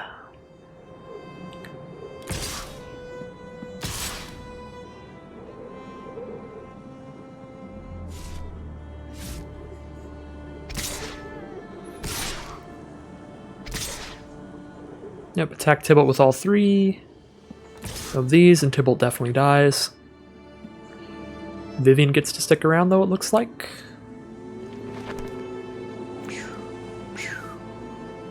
Yeah, there's no way to save Tybalt. So, I think we'd rather kill a flyer than the ground one. To another realm, I suppose. Hey, Golos, how's it going? Yeah, Golos is pretty solid here.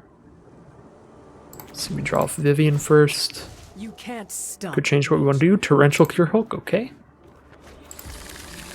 What do we have in our graveyard here? Just a Baleful Mastery. So we're not going to Torrential Cure Hulk here yet.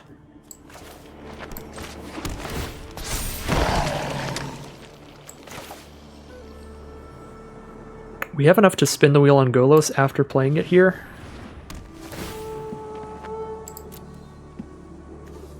It's just all around an absolutely absurd game of Magic for our deck. I would honestly rather just hold up Instants here than spin the Golos wheel right now.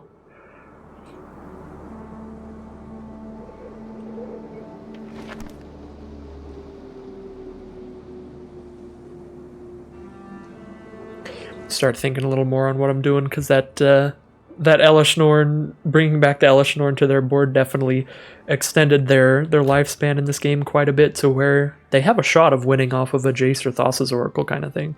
I don't think they could get into a board state where they're killing us, but they might be able to just fly through their deck fast enough to try to get alternate win con. Get an alternate win con through. So I want to play really safe now, because I definitely made a very silly error there that cost us a lot of zombies and a removal spell.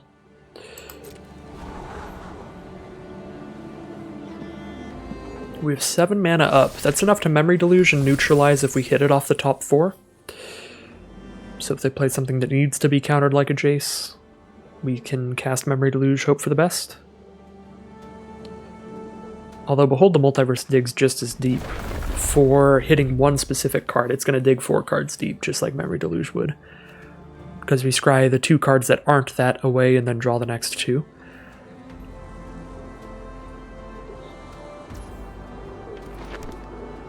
Hopefield gets +1/+1 Vigilance till end of turn. Knight of Autumn destroys an artifact or enchantment to save Elishnorn here. So we need to be able to counter that or settle the wreckage. So I think that we do Behold the Multiverse because it's the cheaper way to dig 4 cards deep. And then if we don't get the counter spell, we're going to settle the wreckage. If we do get the counter spell, we'll just do it, I think. Slumgar's Command doesn't work on that, but it's a counter spell in case they do Jace shenanigans later. So I think I'm still going to keep it here, and we're just going to go for settle. Ooh, Fading Hope as well.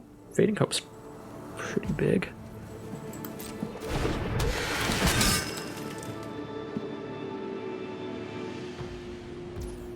They destroyed Golos. Okay, no Elish Norn here means we're fine. Now we just bounce our Golos, I guess. Although now I can't settle the wreckage. I can only seal away. But I only needed to settle if they were going to all have +2/+2 here. And just chump block with the zombies since they're not dead. So chump block, zombie, seal away the flyer. Oh, we can't seal away the flyer. It all has vigilance again. So Vivian is gone. I'll survive. You'll see. All right. So we have Salumgar's Command to stop them from winning off of a Jace if we hold 5 up. If that's like the only way they can win here. 1, 2, 3, 4, 5, 6, 7, 8, 9, 10, 11, 12, 13, 14 mana. That means we have 9 mana to do what we want.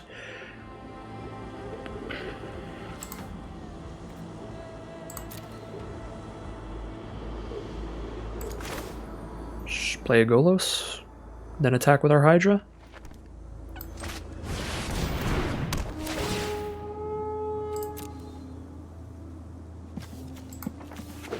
Grab our creature land here.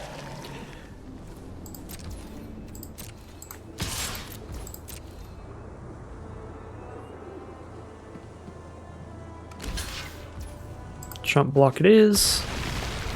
Holding up a ton of interaction to survive.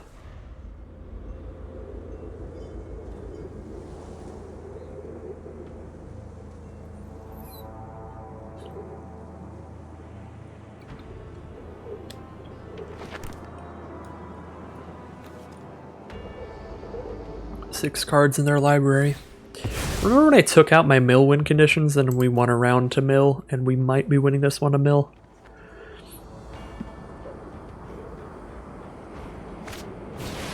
Glorybringer. That doesn't kill anything important. That only kills a 2/2 zombie. So that is out. That resolves.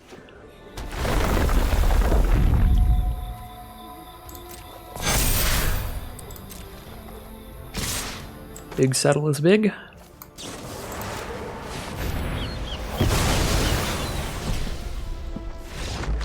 There's the concession from our opponent. And I just realized I got my Celestials mixed up with something else. I thought it was the key to the archive for the 2 mana one, so we didn't actually have the mana to hold up Slumgar's Command after that. I counted 1 more mana than we actually had. So another minor misplay there. That one didn't matter though, because they played all the cards in their hand, so we knew Settle the Wreckage was safe for the turn. So 4-0 now with the Esper Field of the Dead. Here we are in round 5, another great start. Siphon Insight into Thief of Sanity. Last game we got to really see how far Siphon Insight can potentially go. Just a wild card.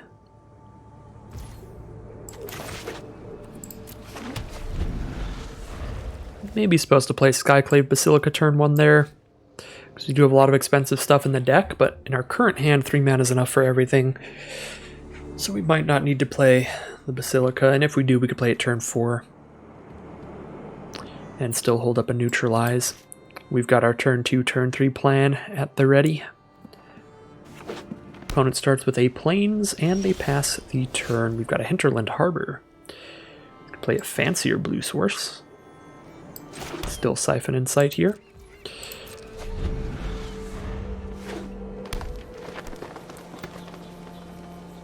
Green-white from our opponent, starting with Mikaeus the Lunarch. Card that has killed me a lot in this cube already. Pretty terrifying. We're going to go ahead and Siphon Insight. See what we draw. Out of their deck, some Plains. Alright, not terrible. That means we get to play our Skyclave Cleric for sure later.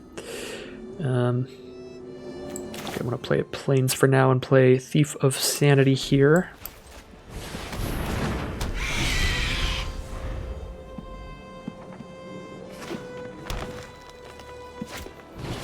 Brutal Cathar. That will exile Thief of Sanity till we kill that Brutal Cathar. So definitely going to be a game we're digging for a Wrath, but we have Memory Deluge to help dig. Or Seal Away on Brutal Cathar.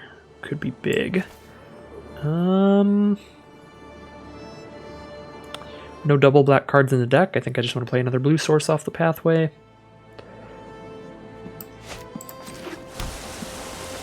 Go Seal Away and...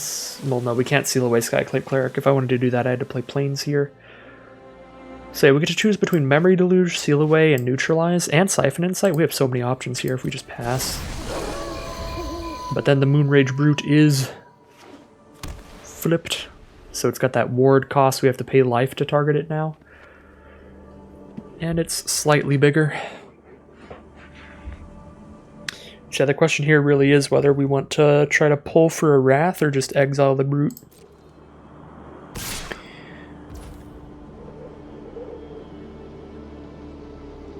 I like exiling the Brute, because then like we start hitting them with the Thief, potentially here.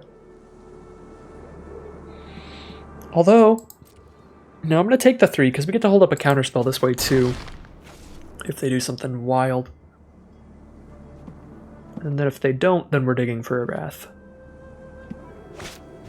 Bosri's Lieutenant, I mean, that's not that bad. Although, it does give them... yeah, if we Wrath after they have the Bosri's Lieutenant out, they get a 2/2 Knight for each creature they had that died, because Mikaeus puts a counter on everything. So actually, yeah, that kind of just shuts off our Wraths entirely. So we counter that.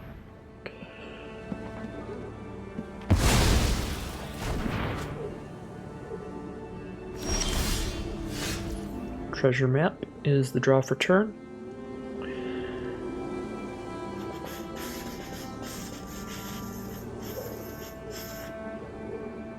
We could flip Moonrage Brute here if we Cleric Treasure Map, I guess. But then it's flipped, so it's going to exile our Cleric.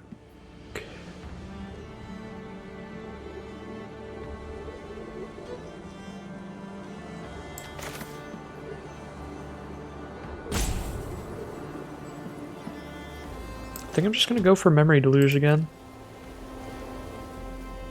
Although I can Cleric and Siphon Insight, that's actually pretty nice.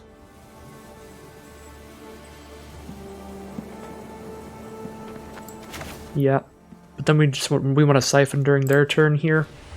Because if we Siphon during ours, we've cast 2 spells and Moonrage Brute flips and exiles the Cleric.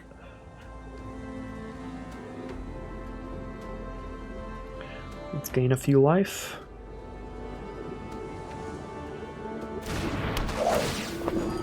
And now we can Siphon Insight during their turn, or if we still want to seal away Moonrage Brute, we can still do that. We just can't Memory Deluge now. 5 mana now for our opponent. Go straight to combat, send in with Moonrage Brute. I'm gonna go ahead and seal away.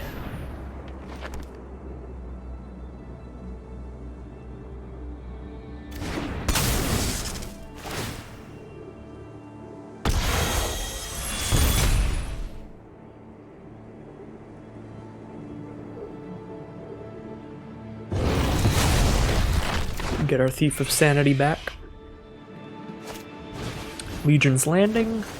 Gets a 1/1 vampire, and if they attack with 3 or more creatures, they flip it into a card that can make multiple vampires. But no flyers here, so Thief of Sanity looking like it's going to be able to get in and start casting cards out of their library against them. However, their board state is scary. We still need to dig for that Wrath that I've been thinking about digging for. And a Dauntless Bodyguard to save Mikaeus the turn that we Wrath. They're still going to have a Mikaeus out at minimum. Not a good time. We definitely don't want to chump block with Thief of Sanity, so I think we're attacking that with that before anything else, but then we're going to have the Memory Deluge to dig for a Wrath effect and chump block as much damage as we can and take a lot next turn.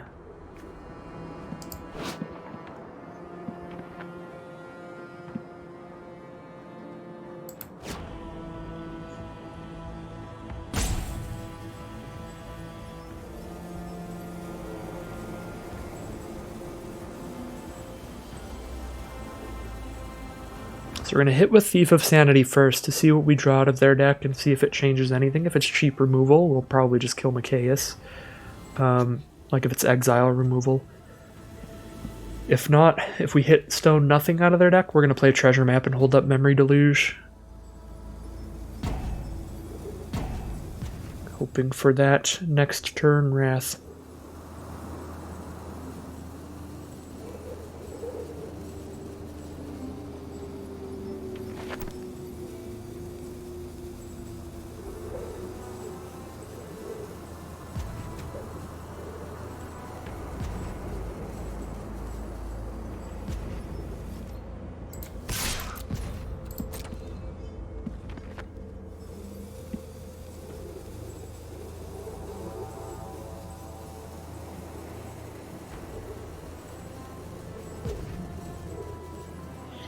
I think if we don't hit a Wrath in one turn, then we're dead, because 2 counters on all their creatures here, like tap Mikaeus, put a counter on all these, do it again next turn, before they even damage us. That's 4 damage apiece, and they can do it 2 more times before the next attack. They're just going to be hitting really, really hard, plus they're flipping the Legion's Landing. We can't kill anything on blocks, because they're all going to be like 4 toughness plus.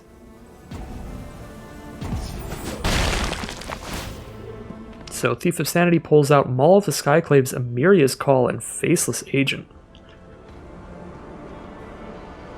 These are all too expensive to cast alongside our Memory Deluge here, so I think I just take Amiria's Call, because that gives me a way to rebuild after the Wrath, potentially. Although it doesn't let me play it as a land, I was going to say, and also I could play it as a land here. But no, I can't play it as land. So Treasure Map and Memory Deluge is the plan, and we're going to stop on our next upkeep so we get to scry as well. So we're digging 5 cards deep for a Wrath. All of our Wraths would cost 5 or less, so any Wrath we have would get us there. Even if we have to spend the 1 to scry after our Memory Deluge during our next upkeep. Alright, well, they didn't put a counter on everybody with Mikaeus yet, so... Oh my god, alright. Never mind. I was gonna say, so maybe we have a shot, but they're still gonna get 2 counters on everything, because now Conclave Mentor doubles the counters they put on everything. Which is abysmal. For us, for sure. Legion's Landing is flipped. Chump block as much as we can. We die to their next attack.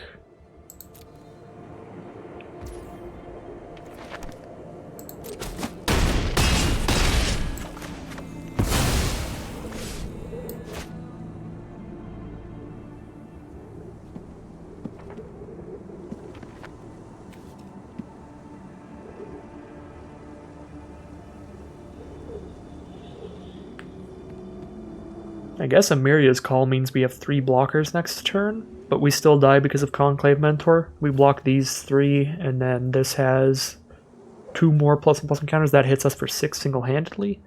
If they tap Mikaeus, if they don't tap Mikaeus, we go block, block, block, take 4, 5, 6, 7. I guess we do survive if we cast Amiria's Call, just barely, and that gives us another turn. So maybe we don't scry off of Treasure Map here if we don't hit the Wrath.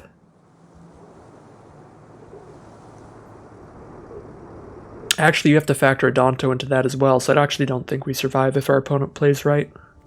We make 2 flyers, we have 3 blockers total. Block, block, block, take 4, 5, 6, 7, 8. But we do draw the Wrath, Realm Cloak Giant, and we can Fading Hope as well to put Mikaeus back into their hand and force them to recast it, or kill one of their tokens permanently. That was a great hit off Memory Deluge. We are not going to do anything in the upkeep now. We can even Fading Hope our own Thief of Sanity, but that seems probably worse to me. I think we want to just attack with it before we Wrath to get that little bit of value off of it and still hold up Fading Hope to slow down Mikaeus or kill the token they get from Adanto.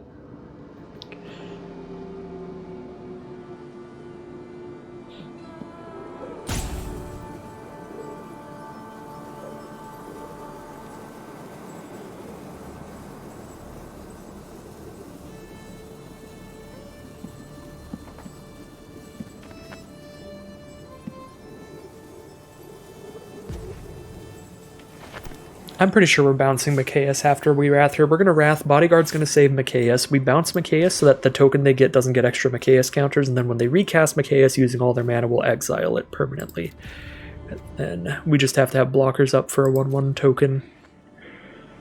Well, for multiple 1/1 tokens throughout this game. Adanto is going to keep going off, which is a bit concerning, being down at 8 life. We've got a plan to deal with Mikaeus, though.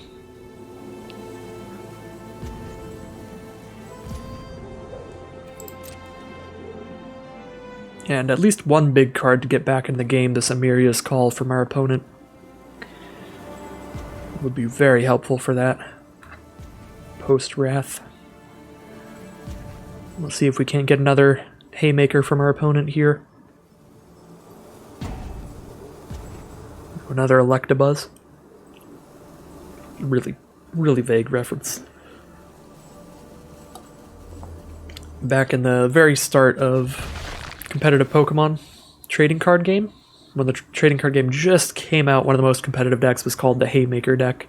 And it's called the Haymaker because it used a bunch of basic Pokemon that, like, you didn't have to evolve them or anything, so you didn't have to spend any time on setup. You would just play a Pokemon like, I think it was Electabuzz, that just had really good, just straight up attacks on a basic Pokemon. You just play it, slap an energy on, and just start attacking. Whereas most decks would, like, try to play Charizard, so they'd spend a lot of time evolving it. Cathar's Crusade doesn't do much in our deck. I mean, I guess it does if we play it before Amiria's Call, but that's going to take a lot of time to set up. I'd rather just hit a land so we know that we get to cast Amiria's Call next turn, and we play land for turn this turn. So I'm going to grab 1, 2, 3, 4, 5. We have 5 different land names, so I'm actually going to grab Forest for Field of the Dead reasons.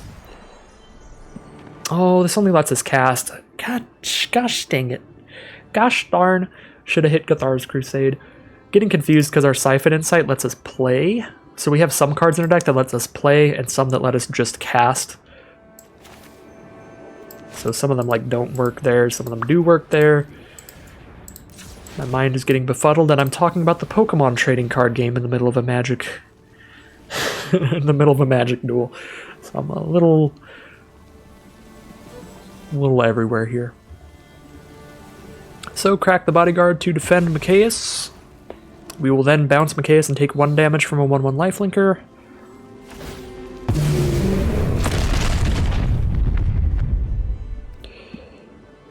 They gain a bunch of life, yeah. I'm going to bounce Mikaeus now before it untaps, and they get to put counters on the token.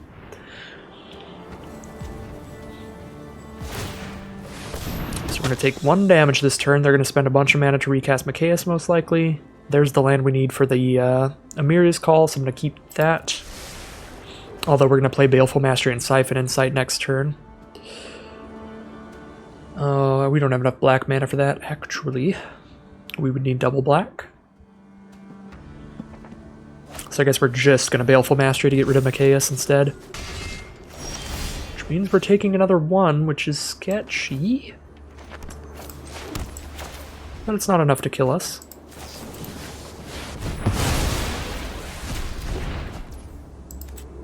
We get to Scry here. Cast out. Very good card. Definitely going to keep that.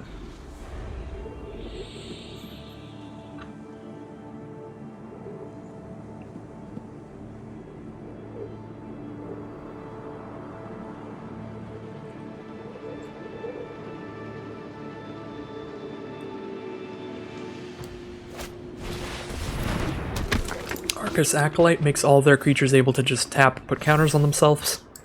Very, very good card. And they're just going to use that to keep getting these tokens big enough to attack in, even if we make like 7/7s and stuff. So do we want to cast out the Acolyte?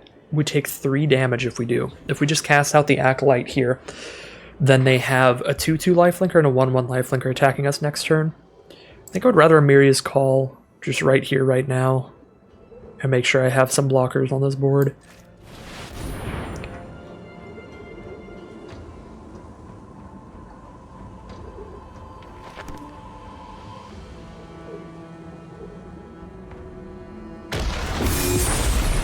So we're going to have to spend some time making these tokens bigger. And if we cast out the Acolyte, they won't have time to make them big enough to attack into these 4/4s. So we can just cast out the Acolyte this turn instead. Kogla. Uh-oh. Kogla is really good against us. We might have to cast that out instead, which is rough because the Acolyte does a lot of work too. But I think we have to cast out Kogla because Kogla attacks in, blows up a seal away, gets them a removal spell back.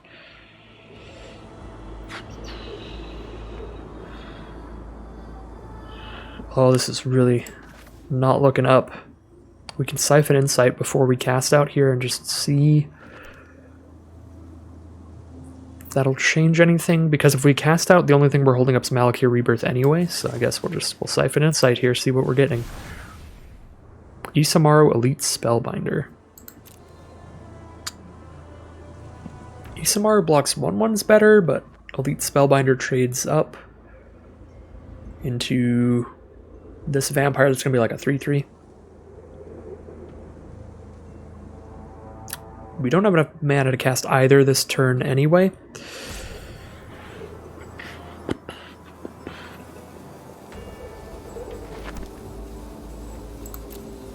Guess I'll take Isamaru, because we might have enough mana to play Isamaru and still Memory Deluge on a later turn. Especially if I play Malakir Mire here, next turn we get to do Isamaru and Realm Cloak Giant, or Isamaru Memory Deluge. And it can block 1/1s.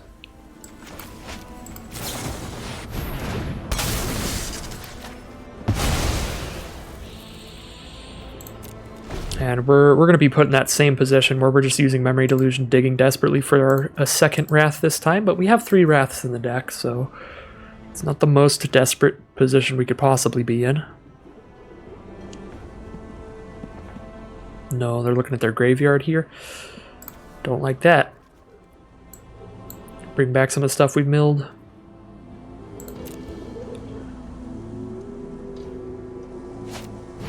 Yep, regrowth. They choose Cathar's Crusade because they're going to keep making tokens off Adonto, so this makes sure that those Adonto tokens are going to be important. We do draw into the Wrath just straight up, the Vanquish the Horde here. Do I want to do it right now? I think I do, just to kill this Arcus Acolyte, and then I'll have the mana to play Isamaru and Scry 1. But Cathar's Crusade does go off, but it's only for, they get a 2/2, then it's a 2/2 and a 3/3.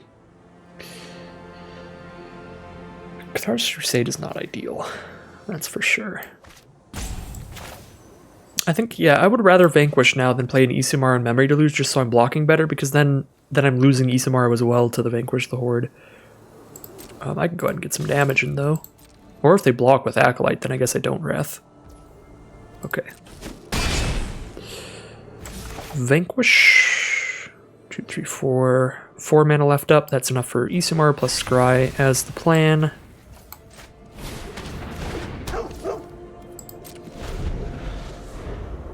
We'll do that again in our upkeep because it's going to give us a bunch of treasure tokens anyway, so it's like a net gain in mana. Emergent Sequence. Well, very good with Cathar's Crusade. Well, we're not really. It's fine with Cathar's Crusade. Because it's another creature on the board to get a counter on when they make that token.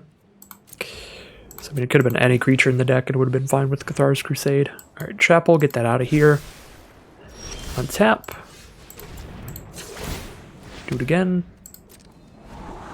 Triumph, get that out of here. Got a bunch of treasure tokens now. Draw for turn, it's a Midnight Clock. Doesn't have any immediate impact. Probably play the Realm Cloak Giant so that we have blockers. 5, 6, 7, 8, 9, 10 mana here. If I crack treasure tokens, but the treasure tokens are all an individual card draw, so we'll just play Realm Cloak Giant and pass. Do we have anything left in the deck to deal with Cathar's Crusade at this point? I feel like we've used all like this, our cast out type stuff. Yeah, we have. We don't have any way to get rid of that. Actually, Key to the Archive would. Key to the Archive can hit artifact or enchantment removal. Things are immediately sketchy again. There's Torrential Gearhulk. For Baleful Mastery or Neutralize. Draw a card. Plus a blocker out of nowhere, which is nice. So there's Golos for Field of the Dead. So we only have to worry about Ornithopter of Paradise in the sky. We can do this and we'll have 1, 2, 3 mana up. Or 5 if we crack treasures. That's not enough to play Gearhulk, which means it's not enough to kill the Ornithopter of Paradise, which I think we need to kill. So I think we need to be able to Gearhulk here, which means we can only spend 3 mana right now, which means we play Midnight Clock for now, and then we're going to Gearhulk to kill the Ornithopter of Paradise. This is Vigilance, so we can chip away at their board a little bit here.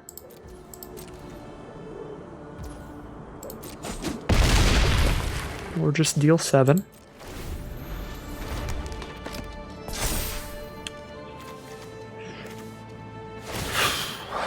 Alright, Adonto goes off, counter on everybody.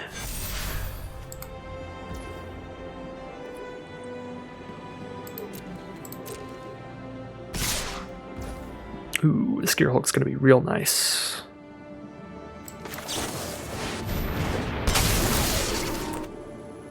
Baleful Mastery, exile the flyer,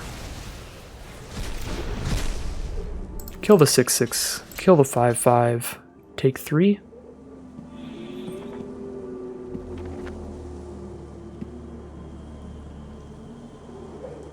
Or do we chump? Let's go chump something bigger at a later time. Let's take 3.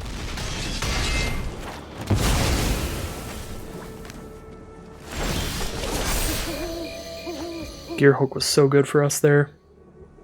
Alright, they don't have any flyers anymore, so draw the card again, but now set up zombie tokens with Golos.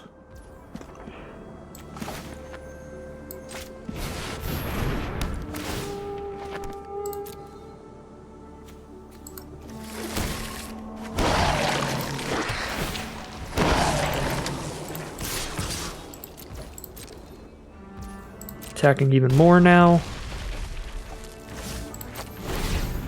Cycling this Triome. 2, 3, 4, 5 mana.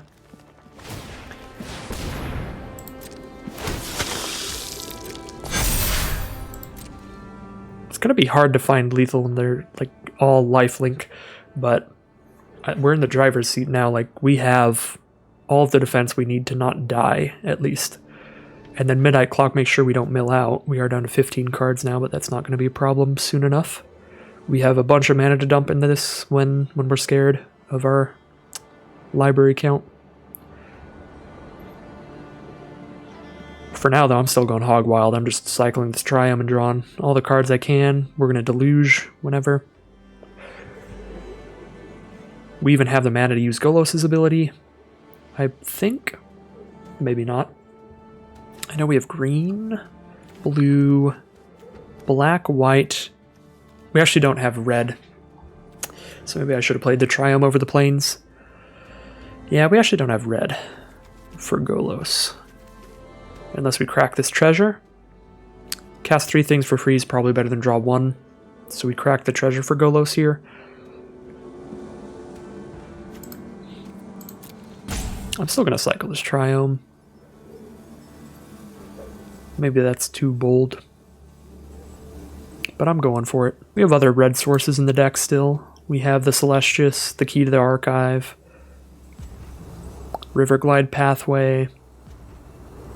Yeah, and if we're exiling 3 cards and casting stuff, then we'll be digging through the deck pretty fast. Alright, looks like our opponent just concedes. And that's 5-0 now. So again, didn't play ideally. Almost cost us the game that I didn't realize how Thief of Sanity worked, and chose not to exile the Cathar's Crusade, chose to exile a land, trying to play a land for turn. But Thief of Sanity doesn't let you do that, and because I did that, that meant Cathar's Crusade was in their graveyard to regrowth there for that really big impact with Adonto, the last fort. So a scary misplay there, giving them a lot of value, but we still get there in the end. 5-0 thus far, guaranteed to get our gold back out of this event. Really great time, and we'll see how we do heading into round 6. All right, here we are, round 6. Very keepable hand. I enjoy it. We've got our blue, black, and white mana. Celestia's turn 3 for a turn 4 Golos. Pulling out that Field of the Dead with 3 different land names out. I guess Field of the Dead would be the 4th different land name. So yeah, looks like a very solid hand here. If I want to hold up a Seal Away turn 2, I can't play this Rebirth. I mean, I guess I could. I just play Plains turn 2, but then Hall of Storm Gods comes in tap turn 3. They're on red. I'm still going to play Malakir Mire turn 1. Alright, cool. And we don't need to hold up a Seal Away turn 2, so we just play the untapped Hall of Storm Giants. Although I guess at that rate, if I'm not playing any card turn 2, it doesn't matter that it's untapped. Seasoned Pyromancer, that spits out a couple 1/1 elementals if they discard some non-land cards. Looks like they discarded 1 non-land card, and we naturally draw the Field of the Dead. Sorry, Golos. Not today. Plains Celestius seems like the simple plan to me. Seasoned Pyromancer can create 2 more 1/1s from their graveyard for 5 mana. So it's a resilient threat against a Wrath. Goblin Ruin Blaster is disgusting against our deck. I'm very glad I didn't play Field of the Dead yet, at least. Yeah, Ruin Blaster is a disgusting tempo play here. Keeping us off our mana. The land destruction. Now we can't play Golos this turn. We're stuck on 4, which means we play Thief of Sanity, I guess. Play the field now that they've used Ruin Blaster just to send a message. But things are looking pretty bad for us on the back foot against this mono red deck here.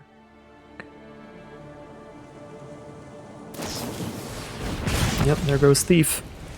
Taking 5 now down to 10. And the Embercleave, best red card in the cube, I would say.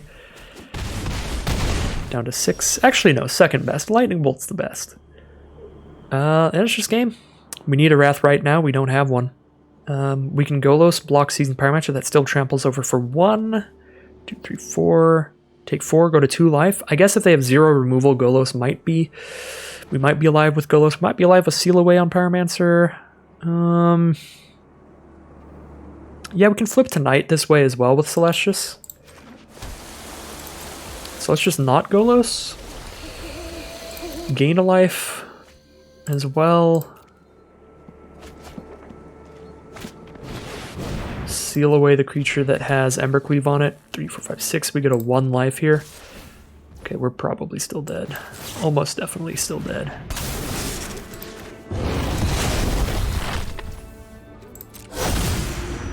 Now they have a playset of bolts in the deck as well.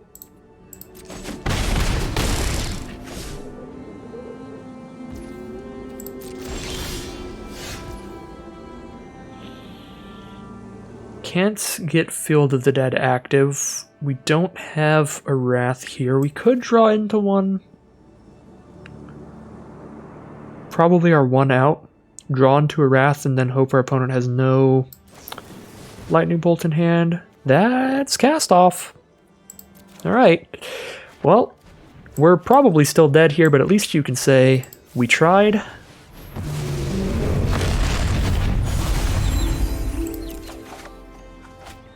Sixth mana here.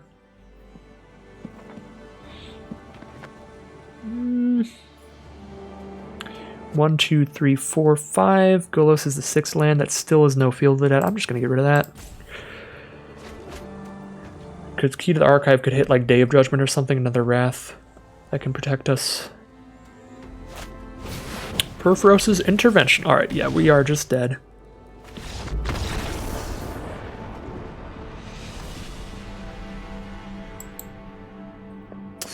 Mono red will do that to you. The mono red on the play, blowing up one of our lands as well. A very rude game from our opponent is going to be our first loss, 5-1 now. Okay, so we are now in round 7, 5-1. A great opener here. We've got blue-black for Thief of Sanity turn 3, Treasure Map turn 2, Baleful Mastery for some interaction.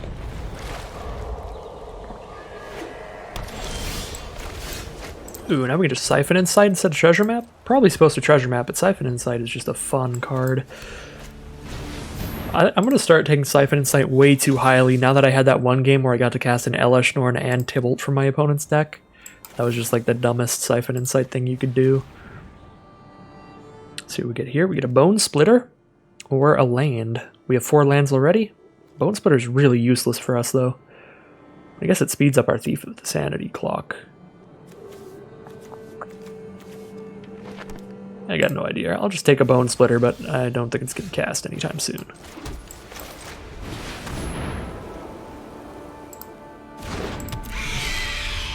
So it looks like mono white aggro from our opponent, or we just did not see the second color yet. Danto Vanguard comes in, definitely no blocks. They can just pay 4 life to make it indestructible. Welcoming a Vampire, they can draw a bunch of cards off that. Excuse me. They can draw a bunch of cards off that, and it stops our Thief of Sanity from getting in well, so we kind of have to just kill that. Could have killed it for the 2 mana cost instead of the 4 mana one if I wanted to play Treasure Map, but then I give them a card draw, and I don't like letting my opponents draw. Let's see what we hit off of Thief of Sanity. We cannot pull lands out with this, so Rem Careless it is, and they are on Boros aggro.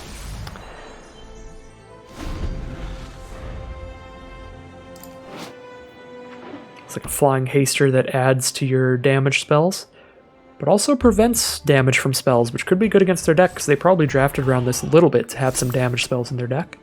So this shuts off any of their burn spells, so that's nice. I should have taken a land over the Bone Splitter, because I now miss my 5th land, which is really big when I have like Slumgar's Command in hand.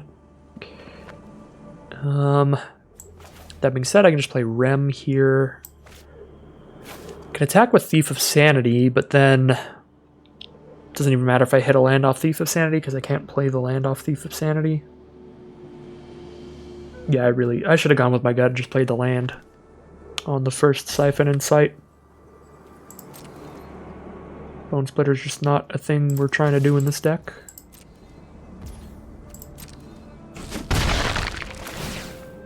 But we do need to hit all of our land drops. So we have Icing Death. We can't play the mountains off of Thief of Sanity again. So Icing Death it is. That'll trade into Venerated Loxodon here.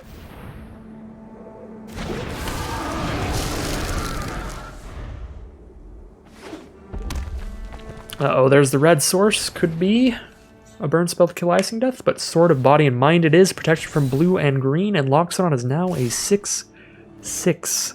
And if it hits us, it mills half our library. 10 cards, a third of our library, and they make a wolf. We can't let them deal combat damage to us. Sword of Body and Mind is way too much here.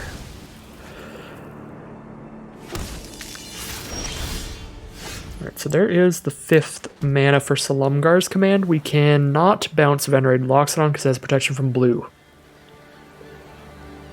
We can bounce the sword and kill the Vanguard and chump block the Loxodon with Thief of Sanity. Or we could just bounce the sword and take 4. If we're bouncing the sword, like taking 4 is not that bad. It's the trigger that's really horrible. They get another creature and mill us a bunch. And then we could keep using Thief of Sanity to play their own cards against them potentially. Yeah, I think this might be risky, but I'm sending in Thief of Sanity to draw more from their deck. Potentially hit some red burn spells because we know that they have them. Brutal Cathar, alright, that's good. That's really good. Do that and have 2 mana up. for treasure map, I guess. Brutal Cathar, even just to slow them down here, is fine. I think I'm still on Slumgar's command for now, though. Yeah, I think I am.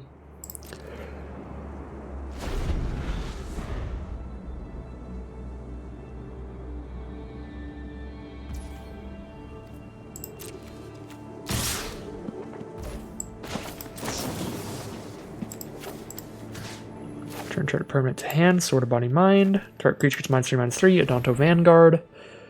Take 4 down to 9.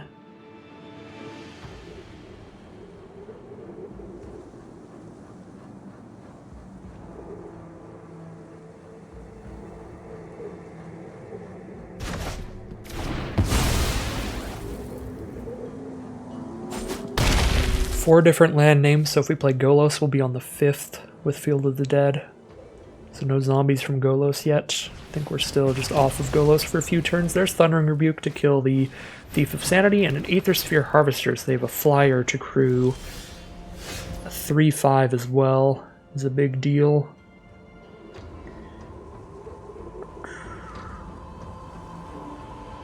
Don't have enough mana to play Rem plus Brutal Cathar here, so I think that we play Brutal Cathar.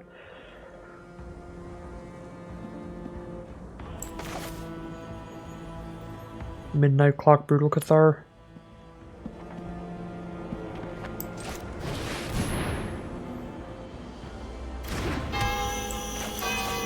Exile Loxodon. Worst case scenario, this stops Loxodon from attacking for a turn, even if they kill our Brutal Cathar. If they do kill our Brutal Cathar, though, if Loxodon comes back on their board, they can just crew the Aether Sphere Harvester with it and attack with that instead. Reckless Stormseeker. Oh no. Oh no. I guess they hit us for 3 damage either way, whether they crew or they... Oh no, they hit us for 4 that way, so that is 1 more damage. Yeah, so we get hit for 4 in the sky. They gain 4 life off the lifelink. Pretty big. And there's the Sword of Body and Mind. Settle the Wreckage. That's pretty huge. It's not going to wipe their board. But we can flip our Cathar by passing turn here, and then we have 6 mana up. That's 4 for Settle. We're not doing anything with the other 2. So how good is it to flip Cathar? I feel like it's pretty good. I feel like we flip Cathar rather than play a treasure map here.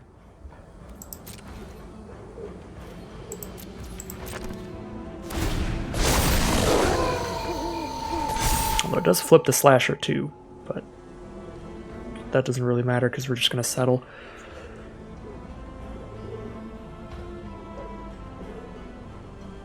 Hopefully they just equip and don't crew. Or just attack in. It does have 4 toughness, so it beats the Moon Rage Brute. If they play another creature and haste that creature and attack with that, that's going to be awesome. Either way, if we can kill 2 things off this settle, that would be ideal. Alright, looks like we're just going to kill the Slasher.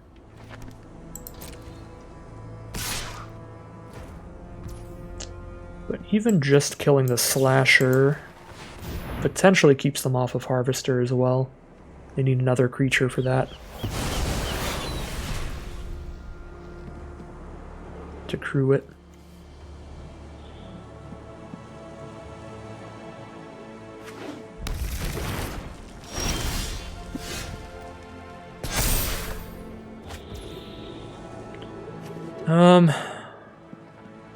Brutal Cathar only exiles creatures, so even if we manage to flip it,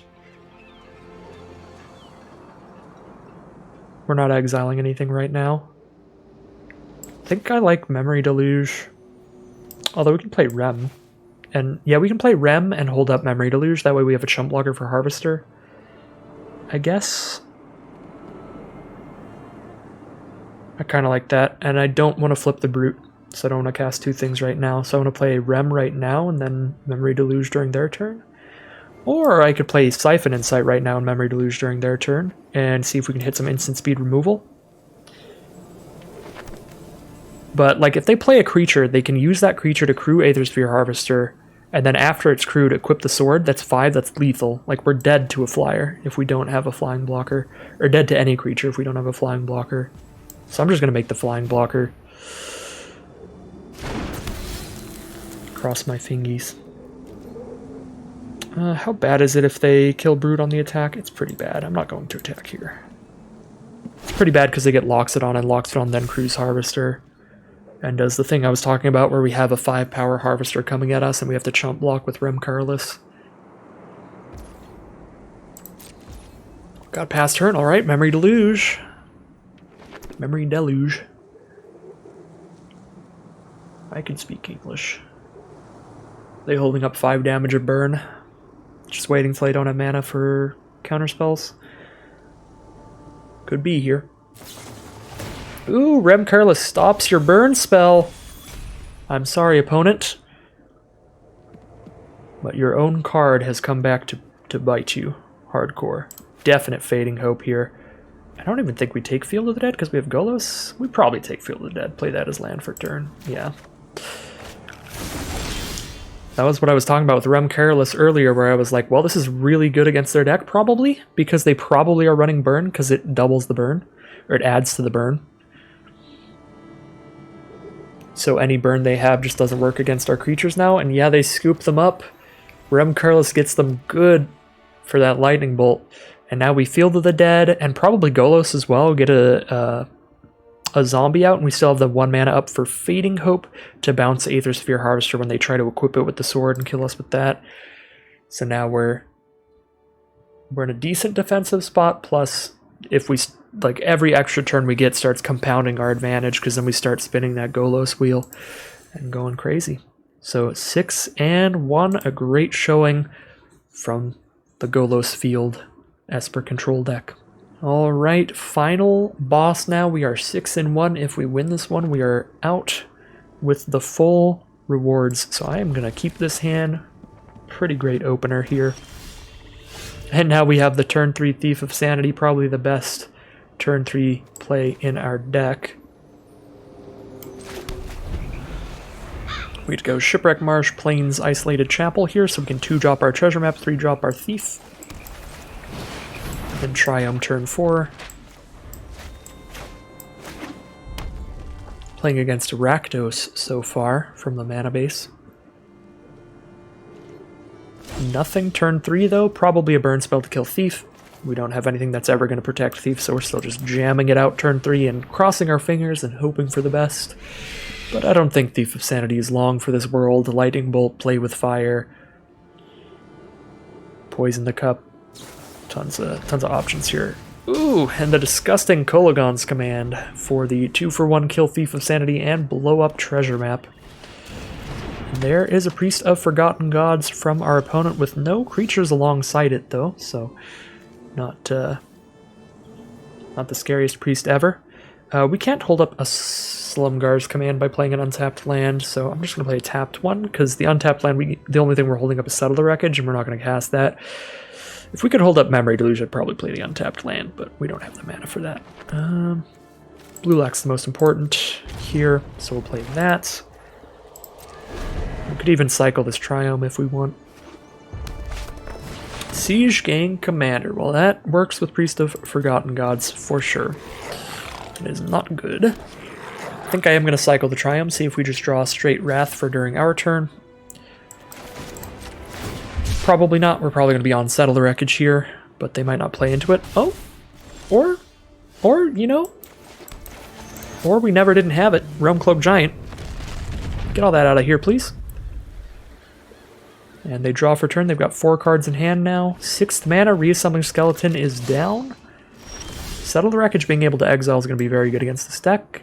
Now we just get to start holding up a bunch of instant speed shenanigans. Slumgar's command if we need to counter something, otherwise we're just going to take this one. Thoughtseize. We can counter that and bounce their skeleton. And then they don't know that we have Settle. We probably need to counter this. Bounce their skeleton, or kill their skeleton, either way.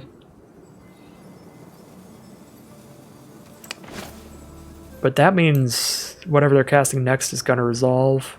It's going to resolve either way. Yep, I guess we're doing this.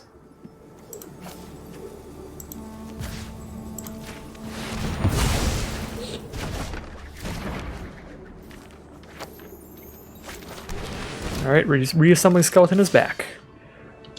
And we don't know what the 2 cards in hand are, but they're nothing useful yet, so we could just slam down Realm Cloak Giant. I don't really want to do that. Although I'm not holding up a counterspell anymore, so it could be fine. We'll take 1. And we'll Deluge here so that we have it in the grave to flashback. Hall of Storm Giants is great. Fading Hope is great. Those are better than Malakir Rebirth.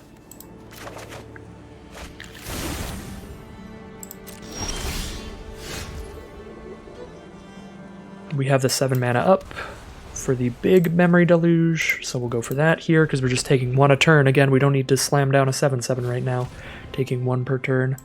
There's Cursebound Witch, another great card to hit with our Settle, because it'll be permanently exiled. They won't get anything out of the spellbook. So we might go for the Settle next turn, getting both of those exiled and stopping any of their value from happening. Ooh, Torrential Gear Hulk. Now we can even Gear Hulk, and we have Field of the Dead. Oh my god. Alright. Field of the Dead's going off. We have Hall of the Storm Giants if we want to just make a blocker. Settle the Wreckage if we want to exile these creatures. Torrential Gear Hulk if we want to counter another spell. Or if we want that as a second copy of Settle. Things just feel to be going wildly good here. And they're just going to pass turn. So... draw some cards. Land, get out of here. There's Golos.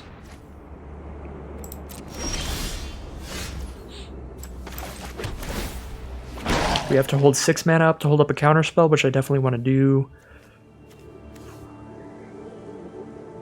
We can spend 4 mana on whatever we want main phase, so I guess just Midnight Clock for now, Golos next turn.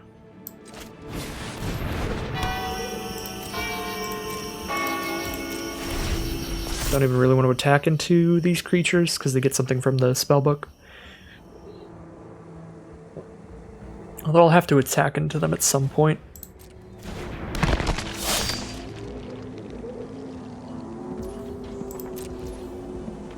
Okay.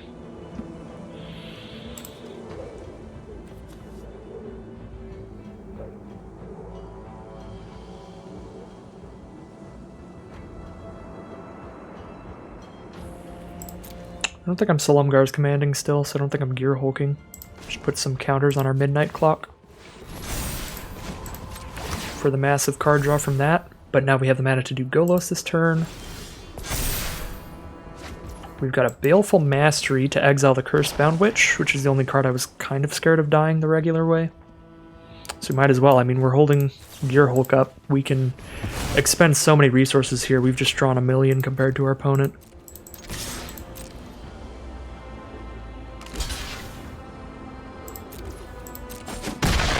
The double up on the Memory Deluge is so good.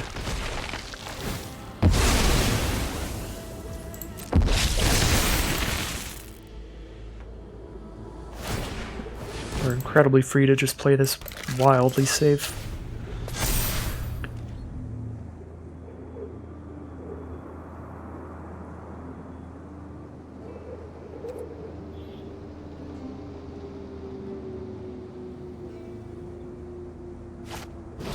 Battlecry Goblin.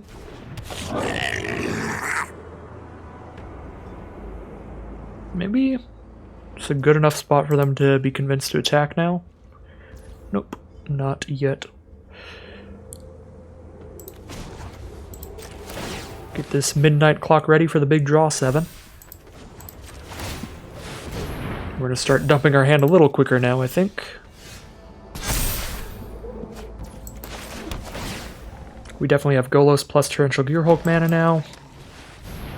So it's Golos time. Pull out another land. No Triomes left, we'll just take Watery Grave then.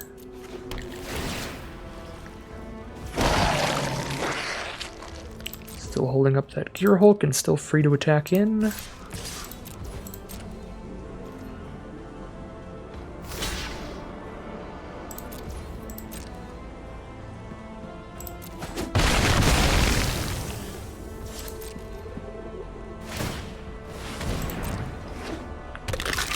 building up a bunch at instant speed to just make sure that there's nothing they can do to change the board state, really.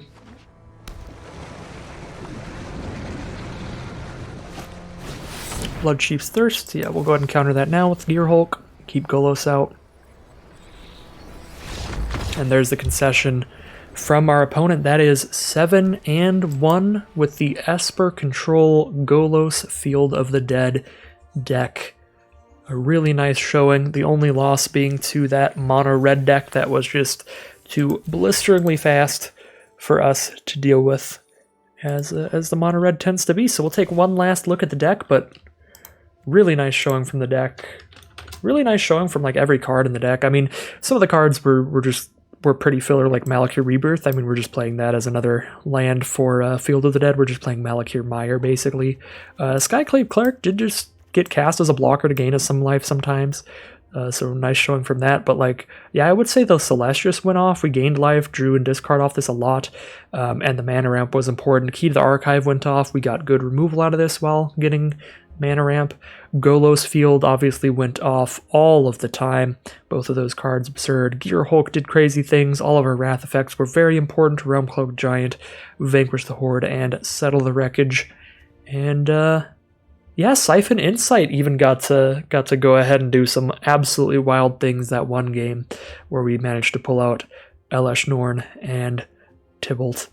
That was a very bad time for our opponent that game, and I played terribly too, and still just getting so lucky off Siphon Insight, we still found the victory there. So 7-1, really fun deck, pretty sweet stuff. But that is going to end today's video. As always, if you enjoy drafts and you want to see a lot more videos like this, then stick around on the channel. You're at the right place. We'll have plenty more in the near future. And until then, as always, thank you all very much for watching, and I'll see you again soon for some more Magic Arena.